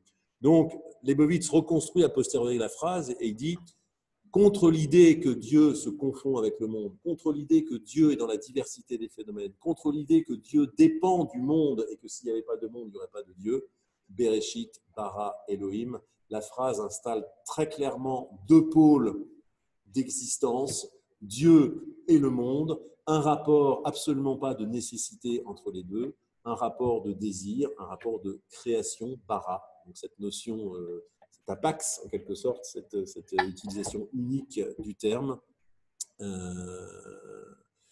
Et donc, l'idée de création au sens de la Bible. Alors la Bible, c'est aussi le monde des valeurs, la création de valeurs. Lévinas a des pages là-dessus en disant, c'est le livre qui nous instruit des valeurs, le livre des choses premières au sens de la cosmologie, enfin des choses qui apparaissent pour la première fois au sens de la création, mais aussi des choses premières qui concernent l'homme, les valeurs. Alors, et on arrive ici plus déjà sur l'homme, quelle va être la place de l'homme dans cette création. Alors d'abord, peut-être qu'on l'avait déjà vu, mais c'est le moment de le redire, il n'y a pas une seule création, mais il y a trois créations emboîtées. Si l'on prend pour guide, pour fil directeur de la lecture, le nombre d'occurrences du mot bara, en fait, il y a trois utilisations du mot bara, trois créations différentes. La première, c'est celle du premier verset, Bereshit bara Elohim. Il n'y avait rien, il y a quelque chose. On ne sait pas comment c'est venu. Alors au passage, on avait vu que bara, c'est ce moment sans durée, en quelque sorte, où on passe de l'inexistante à quelque chose d'existant. Et puis après, c'est Shechet Yemé Amaasé, les 6 jours de l'œuvre. Ce qui nous est décrit dans la Genèse, c'est un statut d'existence complètement différent. On n'est plus dans le bara, là on est dans l'organisation du monde. Shechet Yemé Amaasé, Maasé, le faire, la asot, on est dans le faire divin, dans l'organisation d'une matière existante. Donc il y a déjà cette asymétrie entre la création pure et l'organisation du monde, c'est une chose. Mais j'en reviens donc aux trois occurrences du mot bara, trois étincelles à des moments différents. Le premier, c'est le passage de rien à quelque chose. La deuxième création, c'est celle, elle est emboîtée en quelque sorte. Citra go citra, dit le Zohar. Un mystère à l'intérieur d'un mystère, comme des poupées russes emboîtées les unes dans les autres. Trois créations qui sont prises comme des poupées russes. La deuxième création, emboîtée dans la première, c'est celle de la vie animale, celle du verset 21. Vaïvra Elohim, et Dieu créa les animaux. Et ce qui est intéressant, c'est qu'à chaque création nouvelle, Dieu ajoute une sorte de contrainte supplémentaire. Dans la première création, il crée, point final. Dans la deuxième, il crée à l'intérieur comme une sphère distincte, une deuxième poupée russe pourvue de son petit monde à lui. Et là, il les bénit. Il ajoute à cette deuxième création la dimension de la bénédiction et il y ajoute 3 ordres. Aux animaux, il donne 3 ordres. Pérou, Ourez-vous, Oumil-ou, croissez, prix c'est le fruit, fructifiez. Ourez-vous, rave, la racine rave, d'où est tiré rabbin, nombreux, abondants. Et mille-ou, malais, plein, remplissez la terre. Donc, première création, création brute. Deuxième création, une sorte de faveur particulière qui est la bénédiction, mais en même temps une grille de contraintes, une grille de spécifications, Pérou, Urevu ou Milou. Et la troisième création, qui a la troisième poupée, qui est encore enchâssée dans la première, à la fois indépendante et dépendante des deux autres, évidemment, la création de l'homme, Vaïvra Elohim et Adam, verset 27. Et là, on retrouve cette même double logique. Il crée, à chaque fois, il ajoute quelque chose, la bénédiction qu'il avait déjà octroyée aux animaux, mais aussi le statut d'interlocuteur. La distinction de l'homme par rapport à tous les autres éléments créés, c'est que avant de créer quoi que ce soit, Dieu parle et il fait, sauf que pour la création de l'homme, il ne parle pas du fait qu'il va créer l'homme et le crée, il lui parle directement, c'est-à-dire qu'il l'élut en statut d'interlocuteur, chose qui n'avait existé absolument pour aucun autre élément. Donc là, on a autre chose, il y a la création bara, troisième bara, deux faveurs en quelque sorte, la bénédiction et l'interlocution, le fait de s'adresser à lui. Et par contre, là aussi, une grille de contraintes, c'est comme si les droits n'allaient pas sans des devoirs en quelque sorte concomitants. On retrouve les trois contraintes données aux animaux, Pérou, Urevu ou Milou, mais à l'homme, il ajoute Verif Shua, Uredu, la notion de soumettre et de commander. On n'a pas le temps de voir exactement ce que ça veut dire, mais l'idée, c'est qu'à chaque création, il y a une sorte de raffinement, il y a une sorte d'augmentation d'activité divine qui s'exprime par la bénédiction et par l'adressage du langage, et en même temps, concomitamment, une grille de contraintes. Plus l'être est sophistiqué et plus l'être est en quelque sorte bénédictifié par Dieu, plus aussi, lui, il a des contraintes à respecter. En tout cas, plus il est astreint à cette idée de loi, finalement. La loi étant évidemment une chance et quelque chose de positif, qu'il ne faut pas du tout voir de manière négative, c'est la contrepartie positive du fait d'une sorte de surcroît d'être. Et donc, l'homme est effectivement, dans ce projet divin, fait partie d'une troisième création avec des obligations tout à fait spécifiques. C'est déjà un sujet de loi et un sujet de loi différent des autres éléments créés. Alors, pour être complet, mais ce n'est pas le sujet du jour, c'est vrai que cette création, elle est feuilletée, on l'a vu de trois manières, elle est feuilletée d'une autre manière aussi, Be'asara Ma'amarot Nivra et Haolam, par 10 paroles, Dieu a créé le monde. C'est vrai que quand on prend la séquence de la Genèse, il y a 10 fois où Dieu dit, tiens, je vais créer, etc. Et là aussi, on voit que la création est d'ordre moral, parce que les rabbins s'interrogent, mais pourquoi Dieu a créé le monde par 10 paroles? Et la réponse du Midrash, c'est pour dire, c'est pour punir les méchants qui détruiront le monde créé par 10 paroles et pour augmenter les mérites de ceux qui feront vivre le monde par 10 paroles. C'est une manière de nous dire, le monde n'est pas monolithique. Le monde est feuilleté en des réalités différentes. Et c'est quelque chose qui a une valeur morale. C'est-à-dire que si on détruit le monde, on ne détruit pas seulement un monde, c'est 10 mondes qu'on détruit. Et c'est une idée qui fait effectivement réfléchir, qui détruit un homme, détruit l'humanité. On sait que c'est une phrase qui existe aussi. Mais à l'inverse, de manière morale, faire vivre le monde, participer au projet, c'est faire vivre un monde 10 fois enrichi par ces 10 paroles divines. Donc, on voit que l'homme est au centre de ce double feuilletage. Il est élu par Dieu comme à la fois de manière complètement égale à tous les êtres par création et par bénédiction, les animaux l'étaient, mais il est élu à la distinction du langage, et pour la tradition juive, c'est très clairement quelque chose qui le distingue, il ne faut pas dire qu'il l'isole, mais au contraire, mais qui le distingue des autres éléments, et aussi qu'il est distingué par une astreinte supplémentaire, encore une fois, qui n'est pas négative, qui est tout simplement une dimension de dignité supplémentaire, les cinq ordres que Dieu lui donne. Donc, il est astreint à une loi plus précise. C'est ça qui distingue l'homme de la création.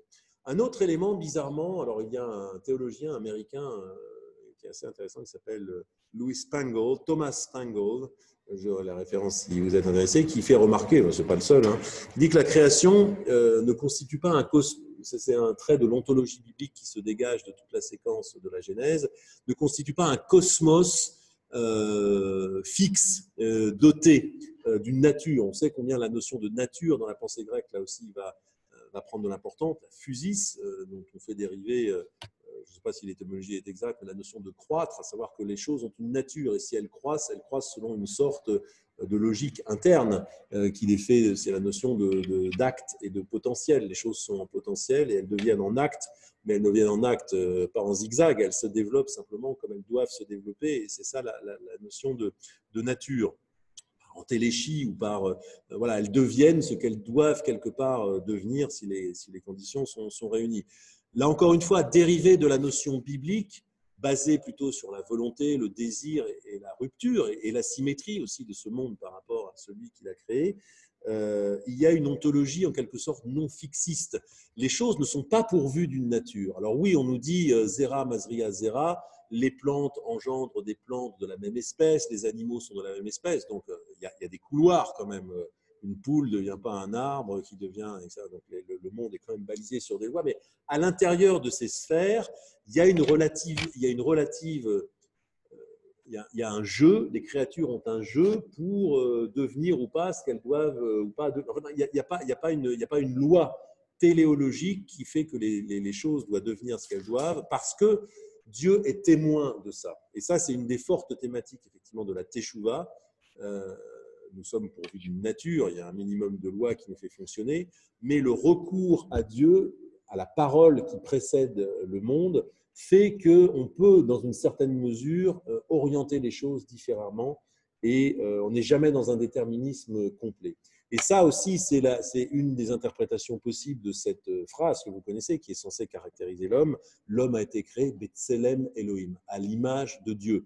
Alors, il y a plein de manières de comprendre cette phrase. Certains disent il est doué de raison, il est doué de liberté. Maïmonide a ce genre d'explication. Betselem Elohim, ça veut dire aussi une chose, ça veut dire que l'état d'humanité, on est tous des créatures de Dieu, ça c'est déjà en soi un message très important, parce que c'est un message égalitaire absolu, pas une créature de Dieu qui est inférieure à aucune autre, donc c'est déjà en soi un message moral intéressant. Mais il y a une autre implication de ça, c'est de dire que donc, si Adam, si la réalité humaine, si l'humanité dépend de l'image de Dieu, il y a une façon de comprendre ça de la manière suivante, de dire que l'homme va se construire, va mettre le curseur selon l'image qu'il aura de Dieu. C'est-à-dire que la réalité humaine, la dignité humaine, la valeur de l'homme dépend de là où il met le curseur vis-à-vis de Dieu. C'est-à-dire s'il ne reconnaît pas Dieu, c'est une liberté absolue accordée à l'homme, l'homme va effectivement fonctionner peut-être plus sur une nature. Il y a aussi cette notion dans la notion de providence. La providence ne fonctionne, ce n'est pas une notion mécaniste, ceux qui y croient, ceux qui n'y croient pas, et il y en a une ou il n'y en a pas. C'est une notion en quelque sorte relationnelle. Maïmonide a des très belles pages là-dessus en disant pour celui qui ne veut pas croire à la providence n'existe pas. La rétribution est juste, si on ne veut pas y croire, il n'y en a pas. Celui qui veut y croire, il y en a une. Alors, ce n'est pas aussi mécaniste que ça, parce que comme fait remarquer Yeshayahu Leibovitz, 2 soldats dans un même tank pendant la guerre de Kippour, si un obus tombe sur le char, les deux vont mourir de la même manière. Sauf que le monde de l'un n'est peut-être pas le monde de l'autre. Donc, ce n'est pas une affirmation bébête que celui qui croit à la providence a une vie différente de celui qui n'y croit pas, évidemment pas, mais la valeur sera sans doute différente. C'est un petit peu la même idée ici. Adam Betzel Elohim, la notion d'humanité va se remplir de la manière dont on conçoit son lien avec Dieu. C'est celui qui… donc, le curseur, en fait, nous appartient. Il y a une dépendance, pour celui qui veut y croire. Nous sommes tous des créatures de Dieu, mais ça dépend comment on fait vivre cette dépendance, comment on voit notre ombre, où on déplace le curseur, si on veut se placer devant lui ou si on ne veut pas s'y placer. Et encore une fois, libre à nous de ne pas le faire si on ne le veut pas. Mais tout ça participe d'une ontologie effectivement qui n'est pas fixe. La nature de l'homme, s'il en est une, sera différente suivant sa reconnaissance ou pas de sa dimension divine. Et c'est une notion évidemment assez différente de la notion de nature humaine, peut-être au sens de la philosophie classique. Et on en vient, alors c'est une thématique aussi pour la Teshuvah. On comprend que la Teshuvah s'adresse à ce jeu possible, c'est-à-dire qu'on a la capacité, maintenant si on veut, à partir de tout de suite, de voilà, de concevoir sa vie de manière différente, de concevoir sa vie comme dépassée par quelque chose, de voir sa vie se dérouler devant Dieu, quel que soit aussi, il ne faut pas le prendre au sens propre, mais en tout cas, c'est la reconnaissance modifie la qualité de l'expérience. C'est certainement ce qui justifie la notion de teshuva et d'examen de l'âme, et cette notion que les choses peuvent changer et qu'on peut revenir sur ses actes, inspecter sa vie et lui donner un cours différent. J'en viens maintenant à une notion qui va lier non seulement les valeurs humaines, mais la notion de temps. Parce que Rosh Hashanah, c'est une problématique du temps, de renouveler le temps. Et là aussi, le temps n'est pas à entendre comme le temps de physicien, comme le temps des horloges, comme le temps, etc. Mais c'est la dimension même de Rachmanut. Rachamim, Rechem, vous savez, c'est la matrice, quelque chose qui fait naître. Rachamim, c'est la compassion. Et la Rachmanut, la compassion, Rahman, l'adjectif compatissant, et la Rachmanut, c'est un autre substantif pour dire la compassion. Ça, il y a de très très belles pages dans ce livre que j'ai amené, parce que je voulais vous lire un passage, on terminera d'ailleurs là-dessus. En attendant, il est devant. Léon Ashkenazi, La parole et l'écrit, c'est un recueil de ses conférences, etc. C'est absolument transcendant. Du coup, très divers, parce que chaque texte fait 10-15 pages maximum, donc il y a beaucoup de textes différents sur des thématiques différentes.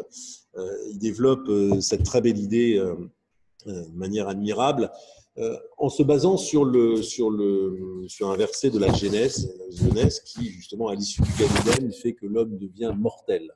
L'homme connaît sa condition, il comprend qu'il a une peau, il comprend qu'il occupe une portion limitée de l'espace. C'est ça le sens premier de la peau, c'est qu'on est tous séparés physiquement. Belle thématique morale aussi, parce que c'est l'invention du risque et c'est l'invention du mensonge et de la vérité.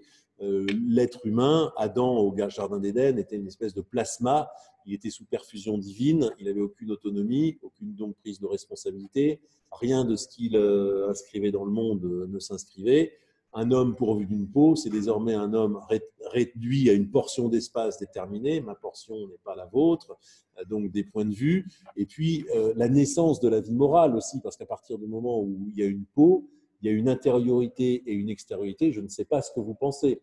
Donc, je suis obligé, les hommes sont obligés de se fier à la parole. Et là aussi, je vous crois, je ne vous crois pas, c'est un risque que de croire à l'autre. Et donc, c'est toute la dimension morale ne se développe qu'à partir du fait que nous ayons une peau, que nous soyons à la fois fermés et ouverts.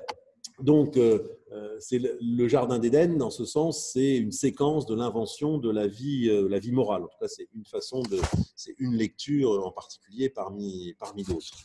Eh bien, aussi une conséquence du fruit, etc., c'est que mais l'arbre de la science du bien et du mal, tu n'en mangeras point, car du jour où tu en mangeras, tu dois mourir. Mot yamut. C'est une construction grammaticale très intéressante parce que mot, c'est le verbe à l'état brut, en quelque sorte. C'est mourir, tu mourras. Alors, c'est une construction biblique, hein, c'est bien connu, une sorte de forme intensive qui veut dire tu mourras assurément. Lech lecha, vous connaissez va, c'est la parole qui est adressée à Abraham. Lech, même chose, c'est cet état brut du verbe, lecha, qui n'est pas lecha à toi, mais qui est une autre forme. Donc voilà, vas-y, c'est une forme intensive, mais évidemment loisible de la lire autrement, et c'est comme ça que la lit Manitou et d'autres, toute une tradition. Mot, c'est mourir, c'est le verbe à l'infinitif, et yamut, tamut, tu mourras, c'est le verbe conjugué au futur.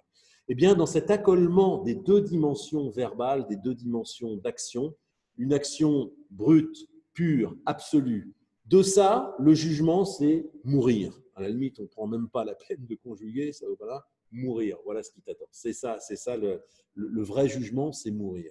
Sauf que dans la vie de l'homme, ça ne va pas se passer comme ça, ça va être tu mourras. Tu mourras, c'est-à-dire c'est l'introduction du temps comme le délai, qui peut être très très long, jusqu'à 120 ans, où l'on mourra. Et donc là, on a l'articulation du din et du chesed, nous fait remarquer Manitou. Mourir, c'est le din. Quelque part, si on songe, si on réfléchit en valeur absolue, il y a un jugement inexorable, mourir. Mais le monde serait invivable si les hommes étaient jugés avec une justice aussi rigoureuse, aussi dure, etc. Donc, tu mourras. Le temps, l'introduction du futur, l'introduction de la conjugaison est un aménagement de grâce qui est dû à la partie chesed, à la partie rachmanout de Dieu. C'est un temps, c'est un délai. Un délai, c'est quelque chose dont on bénéficie d'un seul coup. On sait que le temps doit venir au moment X, mais en fait, d'un seul coup, on dit non, non, X plus 1, X plus 2, X plus 3. Le Yamout, c'est toute l'épaisseur de temps qui est donnée à la vie humaine pour rejoindre le monde des valeurs. Les valeurs en soi sont absolues. On va voir d'ailleurs que l'absolu, ce n'est pas une notion qui plaît au judaïsme. À la fois, elle existe, et à la fois, qui veut vivre et qui peut vivre dans un monde d'absolu. Ce serait un enfer. Mais justement, le temps et cette dimension d'aménagement des valeurs qui en soi sont absolues, mais comme c'est impossible, le temps est donné à l'homme pour qu'il rejoigne la vie morale, pour qu'il rejoigne l'absolu des valeurs. Léat, petit à petit, comme disait Étienne Klein, le temps est une invention géniale pour faire en sorte que tout n'arrive pas en même temps.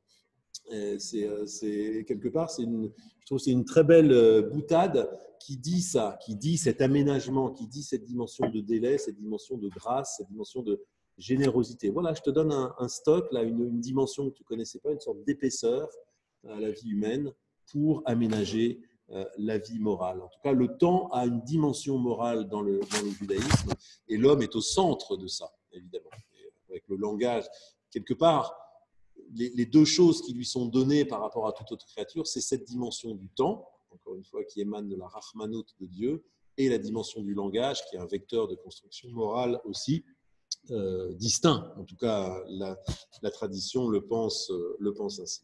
Alors, peut-être qu'on va terminer justement par deux midrashim qui disent cette spécificité de l'homme sans l'exclure du domaine de la nature, parce que c'est un reproche constant fait par un certain athéisme militant ou tout simplement une anti-religion, un caractère anti-religieux classique de dire que les hommes, enfin les religions, quelque part, les monothéismes en tout cas, auraient installé l'homme sur une île déserte, coupée de la nature, avec sa spécificité magnifique, le langage, l'aurait installé au sommet, au pinacle de la nature. C'est vrai qu'il y a une pensée de la distinction du phénomène humain par rapport aux autres créatures, mais il y a aussi une pensée de la continuité et de l'harmonie nécessaire avec les autres éléments. Alors, il y a deux midrashim qui disent, par lesquels je terminerai, qui sont magnifiques. Une première question, c'est pourquoi l'homme a été créé le sixième jour, justement. Ça nous renvoie à Rosh Hashanah. Et dans les deux réponses qui sont données, sont intéressantes pour dire le sixième jour, bien après le moustique, bien après le chéretz, tous ces animaux grouillants à la surface de la terre, le dernier, la moindre des créatures. Ça, c'est une première réponse. Et la deuxième réponse, c'est dire l'homme le sixième jour, parce que du coup, d'être créé en dernier, il entre directement, sans même avoir un once de vécu, directement dans le septième jour, qui est le jour de Shabbat. Et donc, on voit une chose, d'abord, qu'effectivement, la Bible n'est absolument pas un livre scientifique, un livre d'information qui chercherait à nous expliquer la séquence des choses, mais qui d'emblée se situe dans une dimension de sens et cherche à donner du sens aux choses. Encore une fois, c'est le livre de la reconnaissance des devoirs de l'homme qui se sait placé devant Dieu. Ce n'est pas le livre de la description de l'homme descendant des dinosaures ou pas. C'est un livre d'emblée qui est moral. Et donc là, avec deux réponses magnifiques et complètement opposées, qui pensent à la fois à la rupture, la discontinuité, et en même temps la continuité. L'homme est une créature mina afar de la terre, de la poussière, comme le moustique, comme les autres éléments. Il n'en est pas distinct en termes d'éléments. Et en même temps, il est appelé seulement, ça ne fait pas partie de sa nature. Là, on retrouve l'idée du curseur, Betzel Elohim. À toi de définir quelle ombre, quelle densité d'ombre tu veux. Elle peut être totalement dissoute. Tu peux penser comme Nemrod que tu peux construire un monde de tes propres forces. De fait, on peut construire un monde de nos propres forces. C'est juste un monde totalitaire. C'est juste un monde qui ne respecte pas l'autre, qui se soucie plus de mettre des briques, d'empiler des briques les unes sur les autres que d'un quelconque monde humain. Mais ce monde est possible. Peut-être même qu'on y vit partiellement aujourd'hui.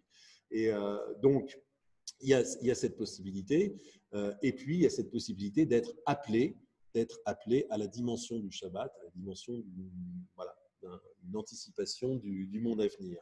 C'est un premier midrash qui fait réfléchir, et je vais terminer par cet autre très beau midrash qui parle justement de ce difficile problème de l'absolu des valeurs et qui situe le monde à la fois dans l'expression d'une volonté divine, dans une sorte de paradoxe qui justement cherche à casser l'absolu.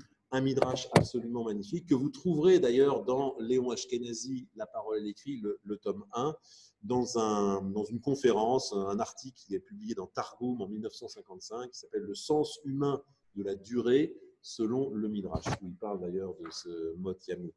Et donc le midrash est le suivant, c'est tiré du Midrash Rabbah, donc, qui est l'un des midrash principaux, vous le savez, sur la Genèse. Rabbi Shimon a enseigné: au moment où le Seigneur allait créer l'homme, les anges du service se sont divisés en groupes et ont contesté entre eux cette décision. Les uns disaient qu'il le crée, les autres disaient qu'il ne le crée pas. C'est là qu'il est écrit, psaume 85, 11, la générosité et la vérité se sont heurtées, la justice et la paix se sont étreintes en combat. La générosité disait qu'il le crée car il est capable d'épancher les générosités. La vérité disait qu'il ne le crée pas, il est plein de mensonges. La paix disait qu'il ne le crée pas, il est plein de discorde. La justice disait qu'il le crée, il est capable de charité. Qu'a fait le Seigneur? Il a fait violence à la vérité et l'a jetée à terre, selon qu'il est dit, et fut renversée à terre la vérité. C'est un verset de Daniel. Alors, les anges du service ont dit devant le Seigneur: comment méprises-tu le critère de tes valeurs? Que la vérité remonte de la terre. Et c'est ce qui est écrit: et la vérité germera de la terre. Au passage, c'est le verset qui est écrit ici. Emet meret titzmar, vetzedek neshamaim nishkaf. La vérité surgira, enfin, poussera de la terre et la justice ruissellera des cieux. Donc la vérité jetée à terre dans un premier temps, remontée sous l'insistance des anges du service, et la vérité germera de la terre. Rab Huna a enseigné: pendant que les anges du service jugeaient et contestaient entre eux, le Seigneur a créé l'homme. Ensuite, il leur a dit: qu'avez-vous encore à délibérer? Déjà a été fait l'homme dans le dessein qui est nôtre et selon la ressemblance nôtre, Betselem Elohim. Alors, ce midrash est d'un humour absolument ravageur. Ce qui est génial, c'est que donc, les anges du service, chacun sur sa logique, la vérité, la justice, la charité, je ne sais pas qui encore, etc., chacun sur une valeur qui, par définition, est absolue, a des raisons de créer l'homme. La justice dit oui, oui, il est capable de charité. La vérité dit mais le pauvre, c'est un être de chair et de sang sans aucune valeur. Il n'a pas d'épines dorsales faites pour la vérité, ce gars-là, etc., etc. Donc, ils discutent des valeurs et Dieu les laisse discuter comme toute bonne commission, etc. Et dans son coin, il va créer l'homme quand même. Ce qui est formidable ici, c'est que le Midrash cherche justement à accrocher ce problème des valeurs. Le problème des valeurs, c'est qu'elles sont absolues, c'est pour ça que ce sont des valeurs. Le problème des valeurs, c'est qu'elles sont contradictoires. Et les absolus clashent entre eux. Et là, on voit plusieurs choses. D'abord, l'humour formidable. Dieu laisse discuter les anges, qui ne seront jamais d'accord, etc. Et dans un coin à part, il crée l'homme. Et puis quand les anges disent « Attends, tu n'as pas le conseil de l'ordre, qu'est-ce que tu en fais, etc. Tu nous as pas… » Et Dieu dit ouais, mais quand vous avez discuté, ça y est, c'est fait. Donc l'homme est un fait avant tout. C'est un fait paradoxal. L'homme ne peut être déduit de rien. L'homme n'est pas une conséquence rationnelle d'une raison d'être créé. L'homme est incommensurable. Au passage, c'est en langage religieux, ce qu'on appelle la kedusha, la sainteté, dont on sait qu'elle veut dire séparation, c'est ça, c'est cette idée qu'il n'y a aucune fonctionnalisation possible. L'homme ne se réduit à rien, à aucune fonction, à aucune valeur en particulier, même les plus hautes, même à la vérité, même à tout ça, etc. Ce n'est pas encore suffisant. L'homme est une réalité a priori, un fait d'expression divine, un fait paradoxal. L'homme est un quand même, il est encore mieux que ça, c'est un quand même, malgré les discussions pétries de grandes valeurs et de rationalité qui chacune ont leur logique, etc. L'homme est créé malgré cela, et pendant cela, l'homme a été créé comme un pied de nez aux anges du service. C'est ça qui est génial dans ce midrash, qui pourrait exprimer plein d'autres choses. Et là où on voit aussi que ça nous ramène au problème du temps, de l'absolu des valeurs. Pour le judaïsme, le problème des valeurs, c'est qu'elles existent et elles sont absolues, encore une fois. Il y a cette très belle phrase d'ailleurs qui dit « Shalom ve'emet ». Ce sont deux valeurs absolues, Shalom, la paix, emet. Et les rabbins de dire, là où il y a de la paix, il n'y a pas de vérité. Là où il y a de la vérité, il n'y a pas de paix. Et c'est bien ça le problème de l'homme. Alors, on fait quoi? Eh bien, justement, on n'est pas dans un monde rationnel, on n'est pas dans un monde de logiciens. L'homme échappe à ça, et c'est ce qui donne la légitimité à la notion de teshuva, c'est ce qui donne la légitimité à la notion de temps. Le temps est cette dimension non calculable, non physique, non rationnelle, non, enfin mesurable si, mais simplement comme déroulé, mais de manière morale, et cette dimension, ou justement cette dimension de dialogue qui échappe à la pure rationalité des valeurs. Il ne s'agit pas de les nier, la vérité c'est important, etc. Mais le phénomène humain excède la simple rationalité, la simple justification, les simples valeurs, parce que si l'on reconnaît que l'on est effectivement créé par Dieu, alors on se situe dans une autre zone qui est la zone du Tselem, l'ombre, cette ombre divine que nous sommes. Et là, c'est une autre logique. Ça ne veut pas dire qu'elle efface tout, ça ne veut pas dire qu'on fait ce qu'on veut, ça ne veut pas dire qu'on s'abstrait des lois de la nature. Ça veut dire qu'il existe une dimension existentielle qui, si on la reconnaît, effectivement nous donne une marge qui s'appelle la liberté. Une liberté irriguée de la notion de responsabilité, parce que da lifnemi mesheata omed, sache devant qui tu te tiens, mais de fait, cette dimension de teshuva, cette dimension du temps, est une dimension proprement de l'homme, née de la création divine. Et c'est ça qu'on célèbre à Rosh Hashanah. Et c'est pour ça qu'on implore la venue d'une nouvelle année, parce qu'on ne prend pas pour argent comptant le fait qu'après 5780, il y a 5781. Ça, la logique le dit, Emmet le dit, la charité le dit, tout le monde le dit. Mais la dimension de l'homme, c'est qu'on a quelque chose de plus. Faire venir une chose après des prières, ce n'est pas la même chose que juste attendre que la chose se passe. Peut-être qu'un rationaliste dira à quoi ça, le truc, il arrive de toute façon. C'est la même chose. L'image qu'on prend, la caméra enregistre la même chose, sauf que dans le vécu et l'expérience, c'est quelque chose de tout à fait nouveau qui se joue. Donc la notion de la teshuva, la notion de l'appel, la notion de l'engendrement de la vérité, la notion d'élire Avinu Malkeinu chaque année et de recommencer, c'est ça qui se joue dans cette dimension de l'homme, pourvu du temps et du langage, qui sont des dimensions accordées par création, mais encore une fois, qui ne sont pas quantifiables et qui n'existent que sur un plan spirituel qui est notre affaire, en tout cas qui est ce dont on se préoccupe dans la tradition et dont tous ces textes témoignent. Voilà mes amis pour cette belle fête de Rosh Hashanah, dont je vous rappelle, voilà, dimanche 13 qui vient à 8h, on pourra se mettre dans ces thématiques. Et puis bien sûr, alors je crois que j'ai peur de me tromper, c'est la date le 19, non, le 18 au soir, et le 19, j'aurais dû rien dire, parce que du coup je crée le doute. Enfin bon, voilà, je vous laisse regarder les calendriers. En tout cas, dimanche 13, on commence ces offices de Slichot. Bonne semaine à tous. Et là, je m'adresse aussi à ceux qui sont derrière leur écran. Questions possibles, bien sûr, aussi bien derrière l'écran qu'ici. Yann, bonsoir, c'est Diana. Ils sont beaucoup plus vifs que vous, quand même. Hein. Oui, Diana, bonsoir. Je voudrais juste que vous me fassiez revoir à l'écran oui. Le livre, que je puisse, le livre que vous venez de citer. Oui, alors je le montre et donc c'est Léon Ashkenazi. D'accord. La parole et l'écrit, c'est aux éditions Albin Michel. Formidable. Léon Ashkenazi. Merci Yann et merci pour le cours. Merci. Oui, vous pouvez faire toutes les photos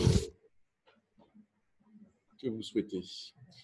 Eh bien, chers amis, s'il n'y a pas d'autres questions, je mets fin à la séance. Voilà, je vous dis donc à la semaine prochaine, même jour, même heure, 19h, on parlera de Kippour et là, on réfléchira peut-être davantage sur cette notion de Teshuvah, cette réversibilité partielle que la tradition reconnaît, en tout cas à l'action de l'homme.